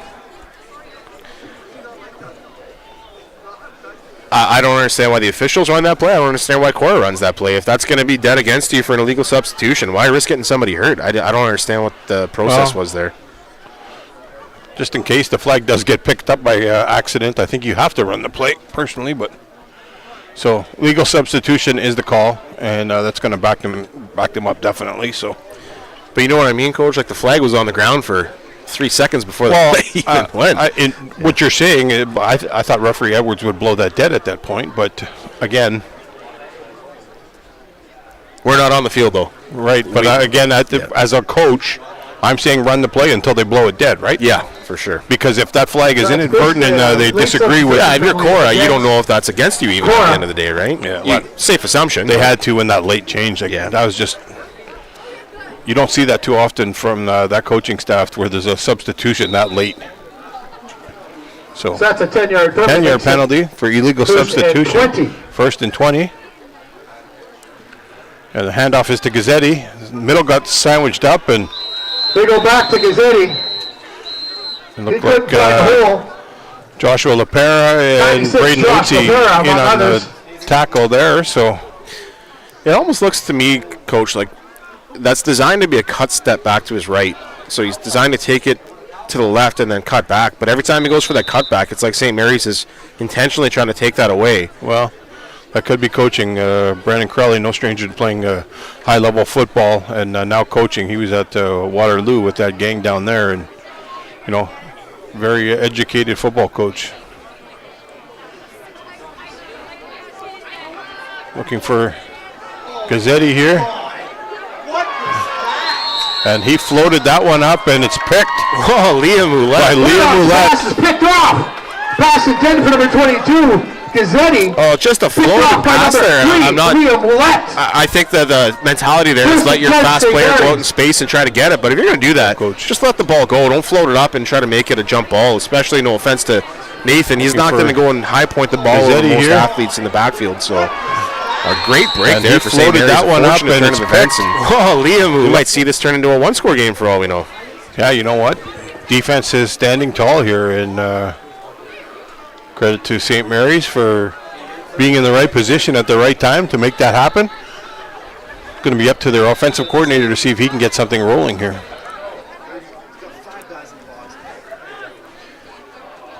Yeah, and Matty Tucker's a championship quarterback. He's won in this high school loop. He's won NASA. He's won Summer Football League with the Sabercats.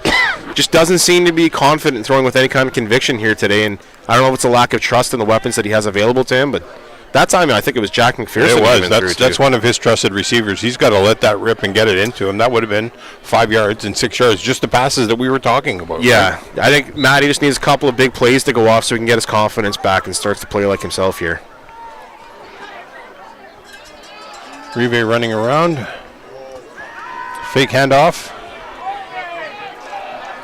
I think there's a hold coming.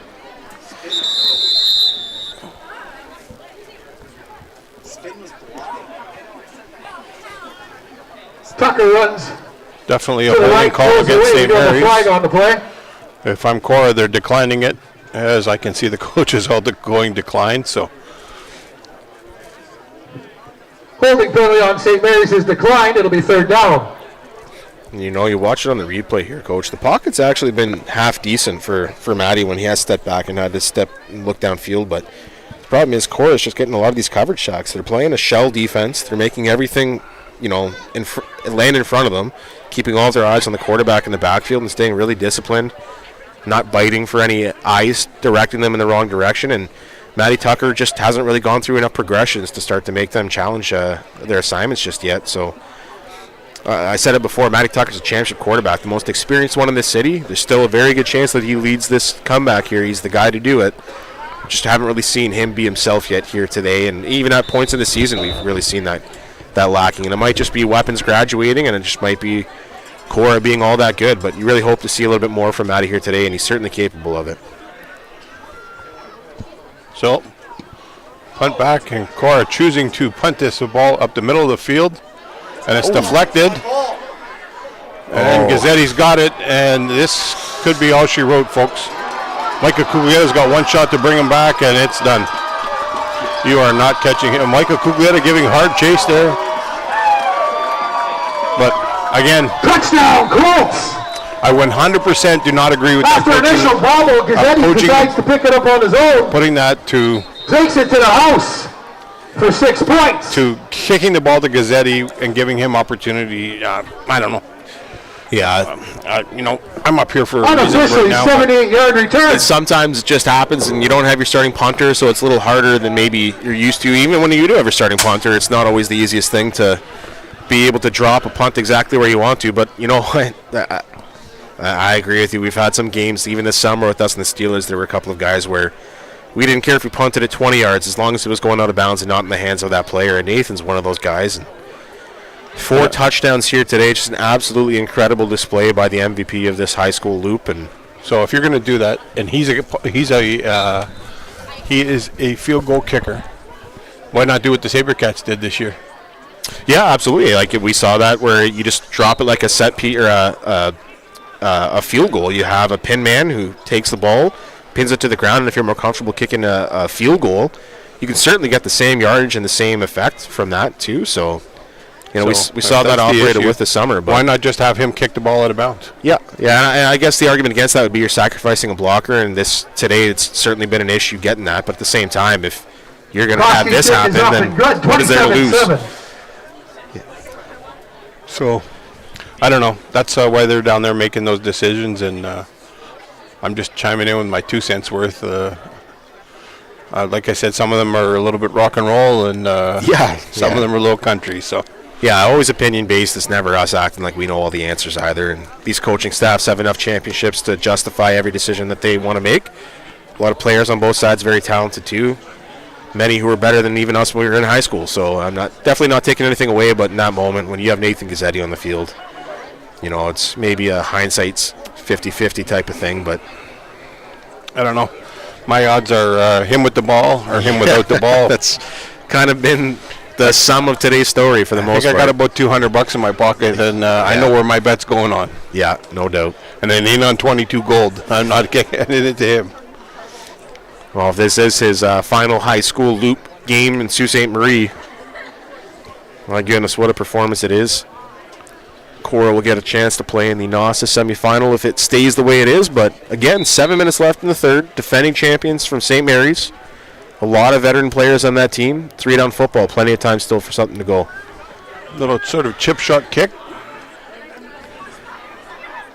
It's like Hunter Jackson again with the ball. Not bad run back to about the 37-yard line. Yeah, and he's been a great player for them here today, too. That touchdown they got at the end of the half was entirely set up by a touchdown. He almost took all the way on a kickoff return. He got them inside of the red zone. So offensively, wouldn't mind seeing them getting him a little bit more involved, too. A great downhill runner. But as this game goes on and that 3-score lead continues to look more and more daunting, you're going to have to get to that short to intermediate passing game sometime. Yeah, you know what? And it's a shame that Hunter Jackson didn't get some he decided not to play Sabercats this summer because those key, that experience would have been pivotal for a game like this. So, yeah, what a compliment he would have been to that backfield this summer.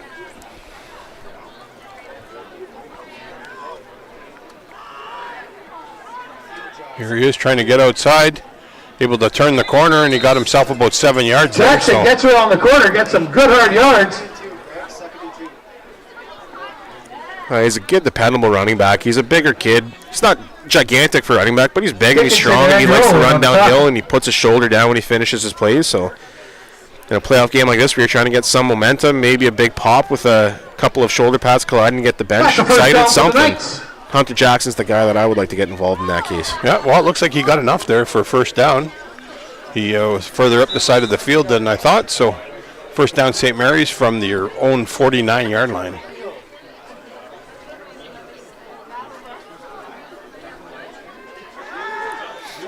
Oh, he's got to help on the block there, though. He can't be standing and watching.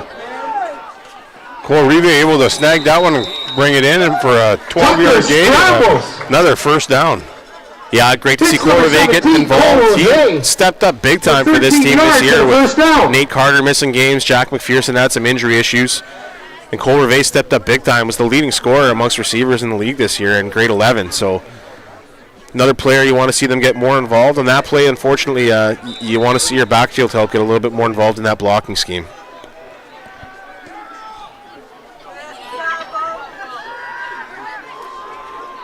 Oh, Tucker looking for the person just out of his reach, incomplete. Just not dialed in perfectly tonight with his receivers. He seems the more he has to run around, the better he throws the ball, and the regular just easy throws that he normally makes just not quite on board here. So, and a quarterback spot's a tough spot to play, and you're the quarterback of a championship aspiration team in high school, and things aren't going your way. It's probably a pretty lonely world down there for Matty Tucker, but he certainly has the ability to turn this around.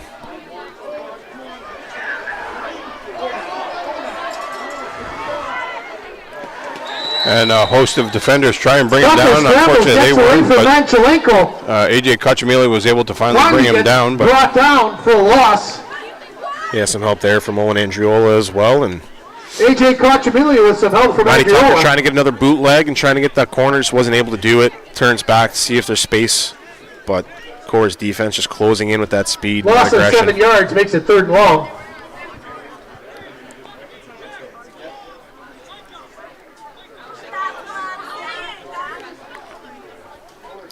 So, punt team on here for St. Mary's, and let's see if they are gambling again.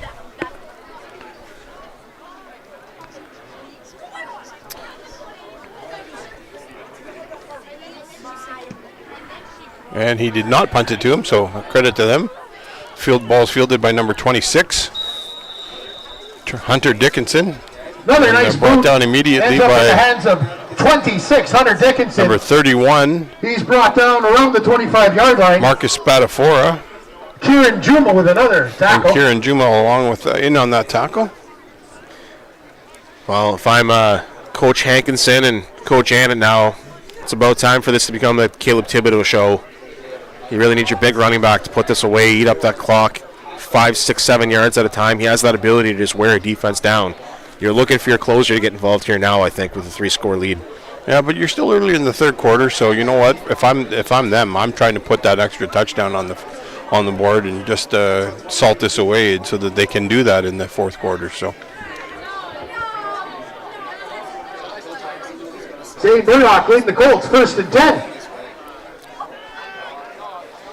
They go to Thibodeau up the middle. You called it, and Noah DeValton in there on the tackle. So. Yeah, I'd maybe like to see Thibodeau taking more of a direct line to the line of scrimmage instead of maybe a stutter step, especially when you have a big guy like Noah DeValton in the middle who can make a stop if he gets a couple of arms on you. I want to see Thibodeau running full speed when he hits that line of scrimmage, because that's where he becomes more dangerous, when he becomes a downhill runner. Yeah, he has an innate ability to get into the middle and just kind of zip through people for such a big fella on running the ball. So.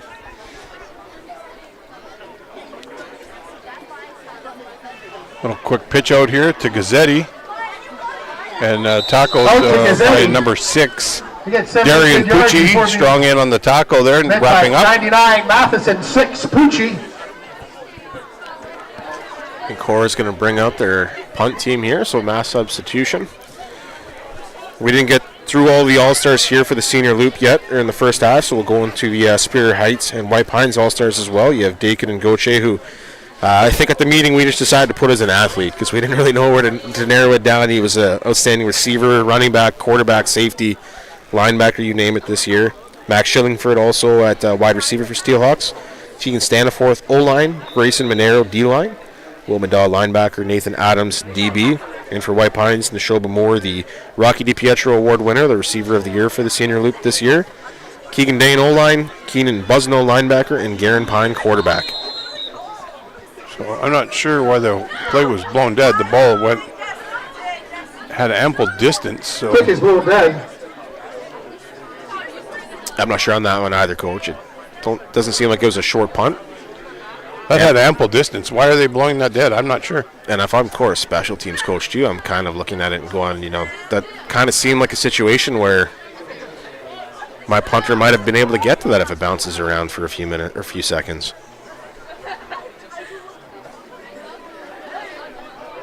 Huh. Well, apparently I missed something there. That, in my opinion, had definitely it wasn't one of those things where it was short distance and somebody might get hurt. That had enough distance based on the kick. So St. Mary's taking over just short of midfield, just over the midfield line. Hunter Jackson with the handoff, breaking up the field and making a good strong run for first down. So looks like a gain of about 16 yards. Well, Hunter Jackson just in grade 11 still too. Probably not as big as he's going to be by the time he's done here in high school. Probably not as fast as he's going to be by the time he's done either. So St. Mary's has a good one there. He's just got to shore up some stuff. Still a very raw athlete. Hasn't played a ton of football in his life, but getting some great chances here in a championship game. Another handoff to Jackson up the middle. Weaving his way through. Down again inside the 20. So another strong run there by Hunter Jackson. And you were alluding to that he's going to get a little bit taller. And if he gets the height of his dad, Horatio, he's going to be a dominant force out there. And talking about Horatio, you can't ask for a nicer guy. Very mild-mannered man, and always great in the industry. So I think they call that a local celebrity is the term for it. Pretty famous for his hospitality and his leadership in the culinary community here too. So Tucker looks like Tucker likes to keep it. He's tackled by 8 Watch. You have a flag on the play. Looks like a hold against St. Mary's. It looks like number 50 for St. Mary's getting called on the hold on that one. Matteo Pascuzzi, unfortunately, on the wrong end of referee Edwards' flag. Great to see Matteo Pascuzzi out there, though. I coached him in Bobcats probably 2018, 2019, sometime before the pandemic for sure. He wasn't much into football yet at that point. He was still pretty short, quite heavy, wasn't really getting into sports all that much. And then I saw him a couple years later after the pandemic, didn't recognize him. One of the most well-in-shape kids, does a great job taking care of his health now, loves football, great athlete. Fortunately got caught there with a little bit of a mental lapse, but great to see him playing football. Yeah, his dad, Ben, a longtime friend of mine, passed away a couple years ago, and he'd be proud of his son out here on the St. Mary's field. So yeah, no doubt. Tucker back for a pass, and just throwing that one away. Tucker trying to get it. Yeah, I think there's just some trust issues there with Matty Tucker and his teammates right now. Ends up having to throw it away. Sets up pocket here, if you watch it on our replay here, he's got time in the pocket. He's just not really trusting his time that he has, and maybe looking for one or two of his favorite receivers instead of going through his progressions. But yeah, they got a lot of players in there blocking, and maybe they want to have one of them kind of leak out real. Just a little outlet pass. Just a little outlet, and have something for his. He's got to have an outlet if everybody's covered down the field. So. Second down and about 20 here.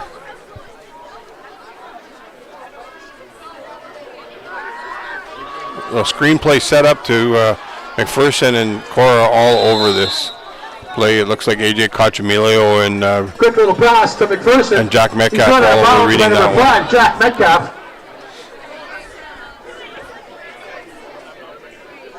And if you're St. Mary's leading players and their veterans on this team, especially as the rain starts to come down, as it unfortunately doesn't exactly favor St. Mary's game plan to have the rain come down in this moment, but you really have to calm each other down and not get frustrated. There's still plenty of time. It's 3-down football. You have stars on this team. Compose yourself, maybe take a little bit more time, go through your progressions. St. Mary's going to go for a long field goal here, actually. Oh, they're going to do it. Is this going to be a trick play here? Oh, and a timeout called just in time by Korah. That looked like that might have been a trick play that was set to go as you got number 11, who was originally going to be the pinner, Kieran Juma, to the atmosphere. start to leak out, and I think that Korah just saved themselves from potentially giving up a big play there on special teams. Yeah, you know what? This rain is about a half hour earlier than they indicated this morning that it was going to come around 10 o'clock, and it's only 9:30. So yeah, this isn't ideal for St. Mary's in a comeback here when the rain starts to come and make the the football slick. For Korah, they're an all-weather football team. That's the system that they run on purpose. It was a part of the philosophy and the identity that Tom Ann had adopted here when he decided to try to make this direction for Korah. He wanted to have a team that could survive in the snow and in the rain, because that oftentimes happens late in the season up here in Northern Ontario. So, unfortunately, not ideal weather for the game script for St. Mary's here. Much more ideal for the Korah offense. But I'll tell you one thing that it does, though. It makes that ball a little bit slippery. Makes it slick, yeah. You know what? Turnovers could happen. For sure. Ball security better be the message on both sides now, but... Just a quick shout out to our sponsors. We've been a little lax on them. So Northern Sports Excellence, Truro Sports Radio, Gen 7 in the Rankin, Cobb's Bread, Churchill Plaza, Jonathan Bojo beside me here with Reliance Home Comfort, Algoma District School Board, Huron Superior Catholic School Board, Algoma Thunderbird Athletics, Elite 8 Basketball Academy, and Liberty Tax here in Sault Ste. Marie. So it'll be third down, and we'll see if St. Mary's changes their philosophy here, but with that leg of Kugueta, you can't get him quite at the 45, so definitely they need to punt here, but he gets away a terrific punt here, and it's deflected, and he got, it looks like to the 1 yard line.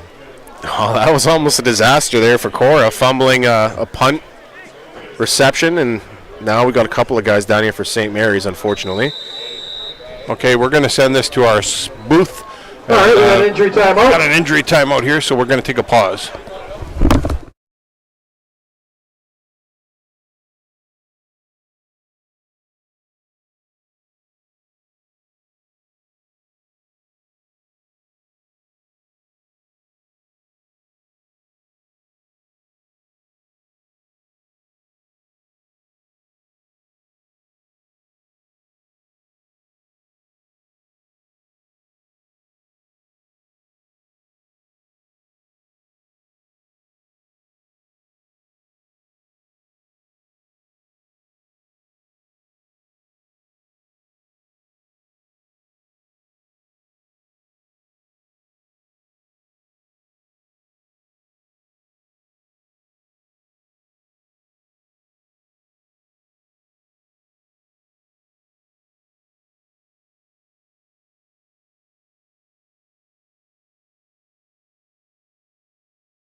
Welcome back, everyone, to Superior Heights Field here in Sault Ste. Marie, Ontario at Sergeant John Fott Field. Sorry about the delay there. There was an injury that we had to give time for an ambulance to get the player off, and we just rather would have not had the camera rolling that whole time. So player seems to be okay, but it was required that he has to go to the hospital. So all the best to number 5, Braden Lutzy there. Had a knee injury before. It looks like it might be another one. I don't want to speculate, but all the best to him. He is a great young athlete. This was his returning year. He came back to play with his friends for one more run, and I'm hoping that it's looking a lot worse than it actually is, obviously. Okay, we're going to get ready to blow it in here. Referee Edwards. Looks like they got Caleb Thibodeau with a fake, and Nathan Gazzetti, speed racer, and caught to the outside, and he's going to be chased, but I don't think they're going to get him. And first play from scrimmage, he walks in for a touchdown. So, you know what? Touchdown! I really want to give this Korah sideline a lot of credit here, though. They know that the emotions on the St. Mary's sideline are a little bit elevated after the last few minutes, and their sideline was extremely respectful on that play. Watching that play go down, you didn't see a single player going crazy or exaggerating. Obviously, a great game for Nathan Gazzetti. What a performance here today. Catch of St. Mary's. Understandably flat-footed on that first play from scrimmage afterwards, but what a day for him. 5 touchdowns. That's kind of crazy. So it looks like Ty Koski on to add the extra point here. And they're set for the snap. Snap is good. Kick is up. Kick is good. 35-7 is the score with 56.6 seconds left to go in the third quarter. So another momentum changing swing here, you know. Unfortunately for young Mr. Lutzy, if he's anything like his dad, he's tough as nails, so he'll be able to come back from that injury. So for sure, and I mean for St. Mary's, just tough spot to be in when you're facing a guy like Gazzetti who is so fast. You just spent the last few minutes kind of waiting out the storm and waiting out the waiting, and first play back you end up with him getting to the second level, and I think it just caught everyone a bit off guard. St. Mary's defense did a great job for most of this game, getting themselves up to speed, corralling Gazzetti for a lot of this game outside of a couple of plays, but those couple of plays have all gone long for touchdowns because he's just that explosive of a talent. Yeah, you know what? A lot of credit should go. This game is the score is not indicative of how close that game actually was, because you know, St. Mary's, Korah sprinted out to a 13-0 start, and then St. Mary's stymied Korah's defense with their defense, 4 or 5 times in a row, and they weren't able to score again. And then they kind of got back on a roll, and changed a little bit of their play calling and got back on the board. And then they come out there with that look where they got Zane Murdoch on the bench and Caleb Thibodeau at quarterback, and I think the handoff goes to Gazzetti, and he busts one through. So Koski with the kickoff here, very close to the sideline. I think I'd almost let it go. Whoa. And he picked it up anyways. A little bit of inexperience there. Hunter Jackson. Maybe he had a better vantage point there. Yeah, I think the ball almost bounces back into play towards it, and he risked touching this and muffing it if he didn't. But it's that old play from the NFL, like put your foot out of bounds. Yeah, exactly. Sure. I'm going to ask clarification here. So hang on, JB, take the controls. Yeah, for sure. So St. Mary's will take over the ball here, what looks like from about the 20-yard line, the 19-yard line. 34-7 with 49.2 seconds left to go in the third quarter. Hey, you think Gazzetti with his 5th touchdown of the day, the MVP of the high school loop, certainly making himself known here. So, JB, I was correct. He could have stuck his foot out of bounds, and the ball would have been out of bounds. So I confirmed that with head referee, Mr. Corelli. So Matty Tucker back to pass. He's got somebody open, and it slid right through his hands. Unfortunately, A.J. Romano was unable to bring that Pass in. intended for A.J. Romano. Yeah, we talked about the weather when it started to sweep in and how it was going to impact these two teams disproportionately. Korah, they're built for tough weather situations. Their offense is built to survive in snow and sleet and unfortunately, that ball gets pretty slippery when you start to throw it, especially with a little bit of zip like that. Yeah, but you got to use your hands to catch the ball. If you're trying to get the basket look, you're not going to catch the football.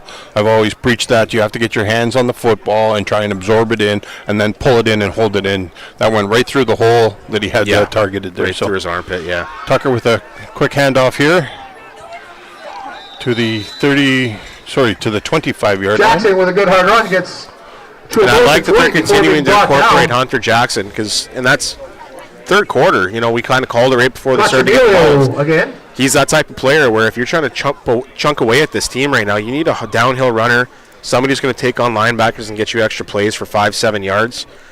You know, Jet Dewar is a very specific style of running back, and when Korah's stacking the box, you need to bring a little bit of weight into it, and he's been a revelation that way. But unfortunately, every time you let number 22 in goal touch the ball, it impacts the game. Yeah, 100%. And now they have Gazzetti back for the kick here, and Korah's not taking their foot off the pedal by giving other people an opportunity to return this. So Korah's going for the jugular at this particular point, and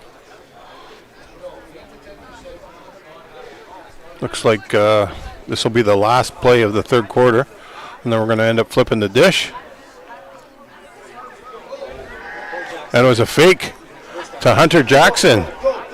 And he was able to break it free and get down all the way to the 57-yard line. So 35 yards to the 50. Pull out the stops. Well done, St. Mary's. Well, now empty out the entire inventory here. You got 1 quarter left. You're down by quite a few scores.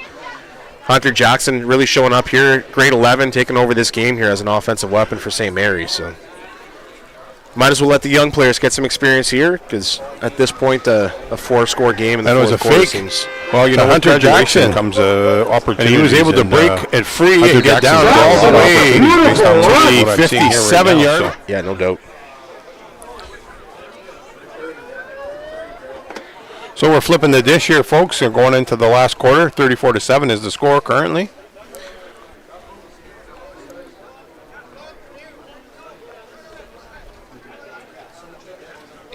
Why are they switching? Why don't they just stop?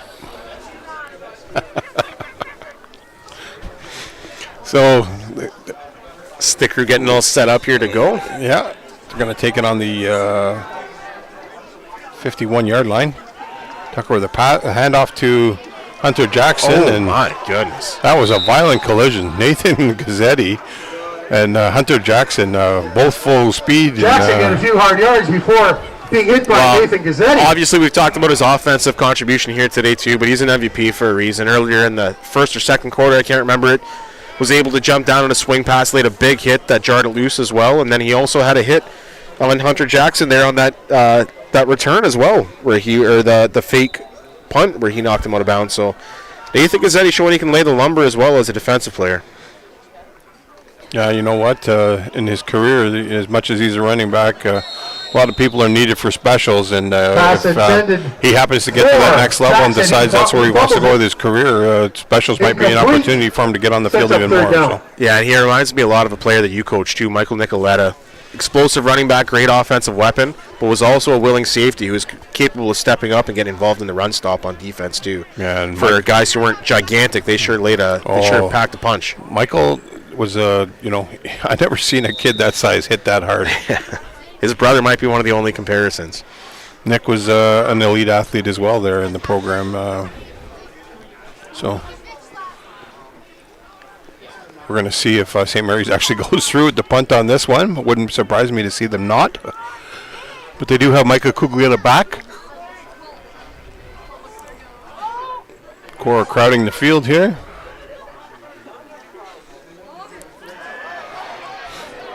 And St. Mary's electing to try and get it, and Peyton Malchiori wrapping up Micah Cuglietta there. Yeah, just not enough design on that one. You just got Korah previously on a fake. They were going to make sure that they were disciplined and anticipating that as well, and just really not enough design and help on the block on the edge. Nowhere to really go on that one. Yeah, you know what? I'm not sure. It really looked like Hunter Jackson was looking for somebody to. He looked like he was looking to receive the ball. Oh, so I'm not sure if the whole premise of the play was for Cuglietta to get out wide and maybe a little pitch pass out to Hunter Jackson, but. Peyton Melchiori was read that well, and he was all over that. Yeah, another grade 11 that we're going to start to hear more of in the next couple of years, especially if this does end up being Nathan's last year. Peyton Melchiori definitely the next person in line for that running back job. So true wing T here for Korah, Zane Murdoch, and he's got his top 3 running backs in the backfield behind him. Thibodeau with the handoff on this one, rumbling, bumbling, stumbling, and good for about 4.5 yards. Yeah, and I imagine this is going to be most of the script now is less of the explosive outside runs, more so trying to run the clock down, chunk plays on the ground instead of giving it off to Gazzetti every time. You're probably going to see a heavy dose of a guy like Peyton Melchiori and Caleb Thibodeau here as we get towards the end of the game. 2nd and 6 for the Colts. Caleb Thibodeau, another one of the seniors, playing his last season here. And we'll get through the St. Mary's names here again for the final year players before the end of the game here if this does end up being a St. Mary's loss. There's a handoff to Melchiori. Breaking free and brought down by Liam Ouellette. Post first down, so they're going to get the ball roughly around the 25, potentially 26-yard line based on referee Ewell's spot. Not the regular.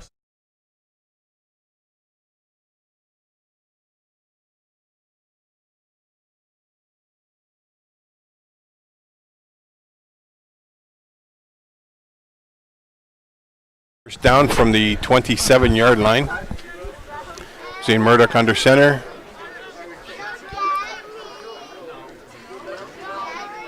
And the handoff was to Thibodeau. He's rumbling and looks like Thibodeau with the carry. 7 or 8 yards. Taken out by Grant Matheson, number 99, 6, Darian Pucci. And looks like big number 5, 95, Mateo Torrenson, and 55 for Korah, Jojo Spina having some words with each other during that blocking assignments.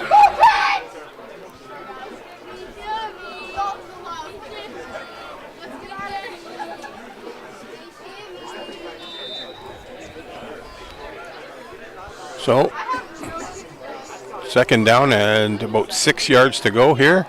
8:13 on the clock.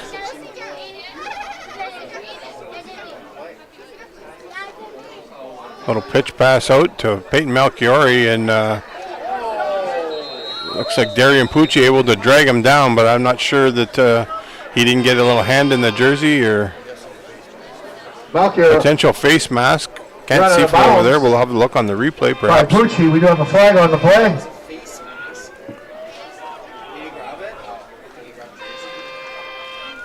Yeah, it could be a face mask. His head sure dipped down, and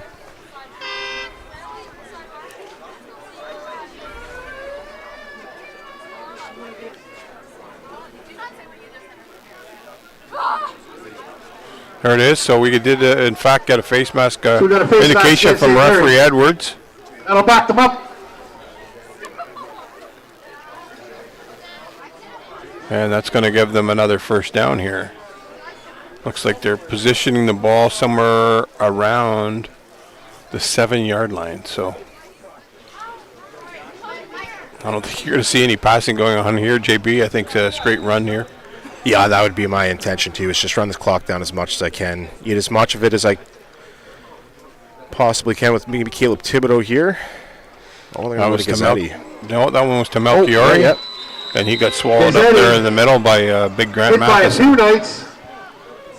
I'm not sure where he was running to after that tackle. Lepera, Matheson. Just a bundle of energy, that young man, and I wish him all the best. And when he gets, I hope he's going to go on and continue his football career, because he's one heck of a player.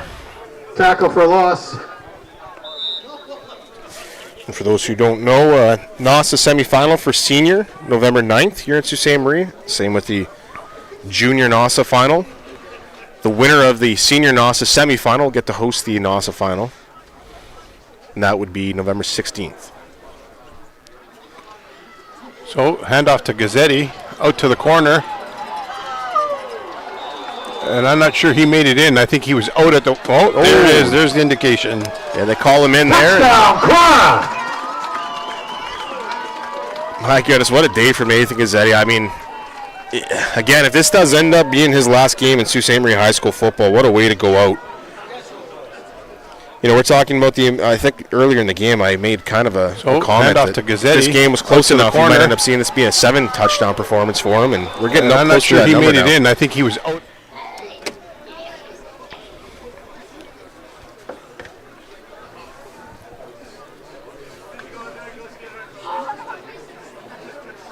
So, looks like Tchaikovsky on to try and add the extra point here. Nathan Hyam will be the holder. Oh, they're having a bit of a discussion here. Now, here's the thing, and I'm only wondering this. If this ends up being an extra point, the score clock continues to operate as normal. Correct. If it's 2 points, goes to straight time for the remainder of the game. So I'm not even... Is this a potential conversation being had with the players? That if they get the extra point, it still maybe goes to straight time anyways if they want to go to the bench with it? No, they got to go to the benches. It's head coaches have to make that decision. So I know in one of the games earlier, Tom Annett tried to get them to do that in the second quarter against in the White Pines game, and my son was quick to object, knowing the rule that couldn't do that until the second half. So that was a fake. Or was it a bad? I think that was a potential block, and then Hyam saw the block coming and decided to pick it up and go. But let's just take a look here. Because it didn't look like he looked like he was trying to, but the St. Mary's defenders were all in there. Yeah, I think this was shaping up to be a block, and Hyam just kind of had the wherewithal to pick it up and go. But his knee's down with the ball there, though. Doesn't matter. He's the pinner. He's a pinner. Yeah. It's only if he tries to save it and he goes down with it, right? Yeah, I learned that rule last year from Mr. Corelli. He explained that one to me. I got to say, I've learned more about officiating doing this for a couple of weeks than I ever did being a coach. So, well, I mentioned on the previous broadcast I was able to coach with Mr. Corelli and Mr. Grev, and I was filled on all the rules over the years and learning them, and being an avid football fan is something that I pay attention to. So now we are at that 35-point threshold that we did discuss due to that St. Mary's potential missed block, and Nathan Hyam was in to score, so this will be a straight-time affair for the balance of the game, folks. That's the mercy rule that's been in place over the last couple of years, and in the interest of not running a score up. Differential be running straight time. Yeah, we kind of mentioned it, and then it seems like it inadvertently happened there. I don't think that was a call designed by Korah. I think that was just a veteran player by Hyam seeing the pressure, deciding to tuck it and try to make something of it instead. So it's 47-7 here for Korah. Looks like they're on the verge of returning back to their championship ways here in Sault Ste. Marie after St. Mary's was able to get the better of them last year and split the regular season with them also in 2022. So what a great rivalry this has been for the last couple of years. And I think if you ask Coach Tom Annett and his staff, this St. Mary's staff and these players for the last couple of years in St. Mary's have really pushed them as a staff, as a program, to be better and more prepared and come into this season with a little bit more sharpness and edge. Yeah, you want to credit both coaching staffs for putting on a terrific product and, for the time and dedication that it takes for that. So, AJ Cochemilio punting it deep and fielded by number 11, Kieran Juma. Carries it across the 30. So right around the 32 or 33-yard line. So, we have a mass sub here. I'm going to go over the St. Mary's graduating seniors one more time. Noah DeValentin, Braden Lutzi, Matty Tucker, Kieran Juma, Blair Boudreau, Mateo Rodriguez Larondo, Jack McPherson, Grant Mathewson, Jarrett Dewar, Darian Pucci, Nate Carter, and Mateo Torrenson.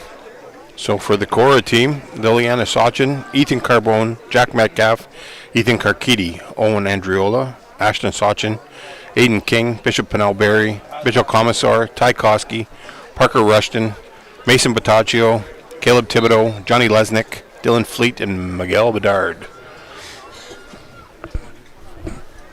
So you know what the good part of this is, Matty Tucker out for a little flare pass to number 87, Lucas Spin.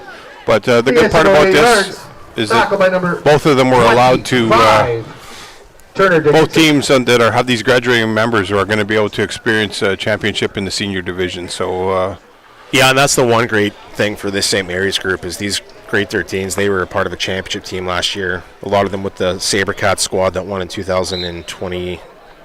summer of 23, I think it was. So a lot of championship experience on this side. They'll have some great memories together as a senior group for sure. But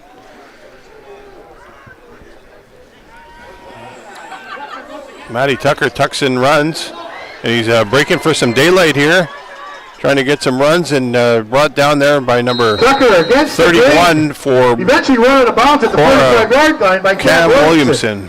So good for a 25-yard run and a first down. good 25-yard run there for him, and it's going to be at the 45-yard line where the ball is spotted with 3:23 counting down here. So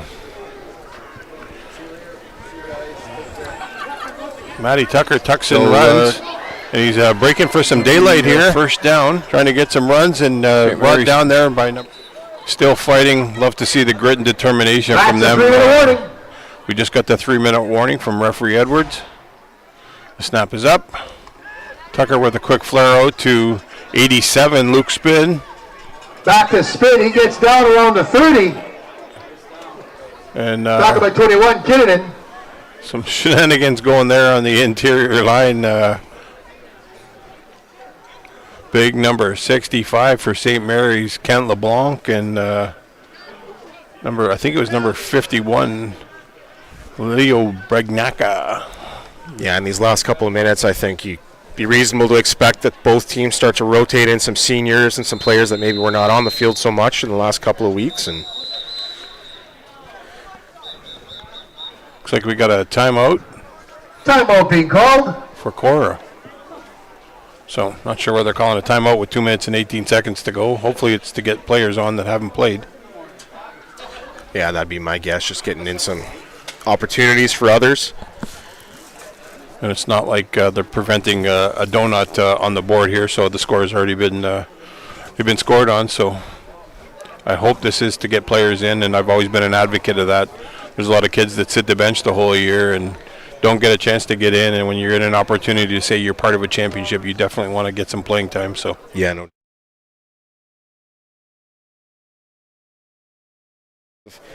Things to go over here before we're done today. The next game's for Saultsports TV, November 3rd at 6:30 p.m. You got some hockey, White Pines versus Korah, and at 8 p.m. start time for St. Mary's versus Superior Heights on True House Sports Radio, and then Tuesday, October 29th as well. That's actually sooner here. So Superior Heights at Korah, 5:30 junior, 7 p.m. senior time for basketball. Tucker with a bomb pass here, and he's gonna have nightmares on that one. It was right in his hands in the end zone. So Well, you like to see these St. Mary's players taking a couple of shots here at the end. Going down with a few good efforts here. Certainly not going down with their heads hung low. So JB, we got a little bit of work to do here for players of the game, and I don't think we can not for the Korah side here. Tucker with a brief pass out here to Hunter Jackson, and he's going to get in the end zone. Well, you know what, Coach? My finger happens to just be on number 21, Hunter Jackson. There, pointing to you. We do have an injured player and a That's certainly going to be one of my nominees. His kickoff return in the second half certainly was what kept Korah, or what St. Mary's going into this second half, and another big play there. It looks like it's going to stand. So Hunter Jackson, certainly one of my favorites for the day here, number 21. So we got a player down. We're just going to stay along here with you, but the clock has stopped. So, JB, you know what? You make the pick for St. Mary's, and based on these kids that I've coached over here, I'll make the pick for Korah. Yeah, sounds good. So with St. Mary's, you know, Noah DeValentin, you could give it to him every game, and we almost have. We've given it to him a couple of times this year. So have his coaches, and he's also been an offensive all-star this year, as well as an award winner for the Hargraves Award. So I think it's going to be a nice little treat to give it to Hunter Jackson, because he had some big plays here today that potentially kept St. Mary's in it early on, and then today finishing off the second half strong with a lot of big runs. I can't disagree, you know, and for me, honorable mention here to Caleb Thibodeau. You know, he did a bit of everything for them, and but I tell you, you can't help but give this star of the game here to Nathan Gazzetti. He just a dominant performance by him, but you know what? You have to give credit to that O-line. if you don't get blocking, you don't get those wide gaps, and everybody has an assignment, and credit to him, and his 5 touchdowns tonight, so you can't not hard give it to him. So player of the game, Nathan Gazzetti. For Korah and for St. Mary's, it is Hunter Jackson. So. Yeah, I don't know if I've seen a whole lot of 6 touchdown performances in city championships in the past in Sault Ste. Marie, but this is certainly one that will be memorable. So, due to the penalty, the touchdown was called back. Clock counting down at 40 seconds. Tucker rolling out to his right, trying to hit his buddy Jack McPherson, and he's open for the touchdown. Well, you know what, Coach? That's great. These two have played so much football together over the years, have won championships together, have won awards alongside each other, and for them to potentially wrap it all up here for St. Mary's with a touchdown to end the game, that's kind of fitting for these two. Yeah, you know what, and I'm sure if Uncle Muzzy's still watching, that's his last one that he gets to watch him at this level, because I understand he's going to Sioux College potentially. So it's been a great game, JB. This is counting down, and this will be the definite last play of the game here. And JB, it's been a pleasure. Hopefully, I think we might be, I'm not sure how the broadcast is going here, if our boss is going to be rolling with on semifinal weekend, but I'm sure both of us will be here regardless, watching or commentating. So, absolutely. Times aren't set just yet, but it looks like it's November 9th for the junior NASA final and the senior semifinal. So, yep. McPherson trying to get in the end zone there. But that's it, folks. And for Ray Baswell here, myself, on doing the play-by-play, Jonathan Bujold on the color commentary, Rockstar, Chocolate Bar Man, Chris Carr on the camera, and Jay Hulse on the back in studios. That's it for folks. Final score 42-13 in favor of your Korah Colts. Have a good night, folks. Congratulate St. Mary's Knights.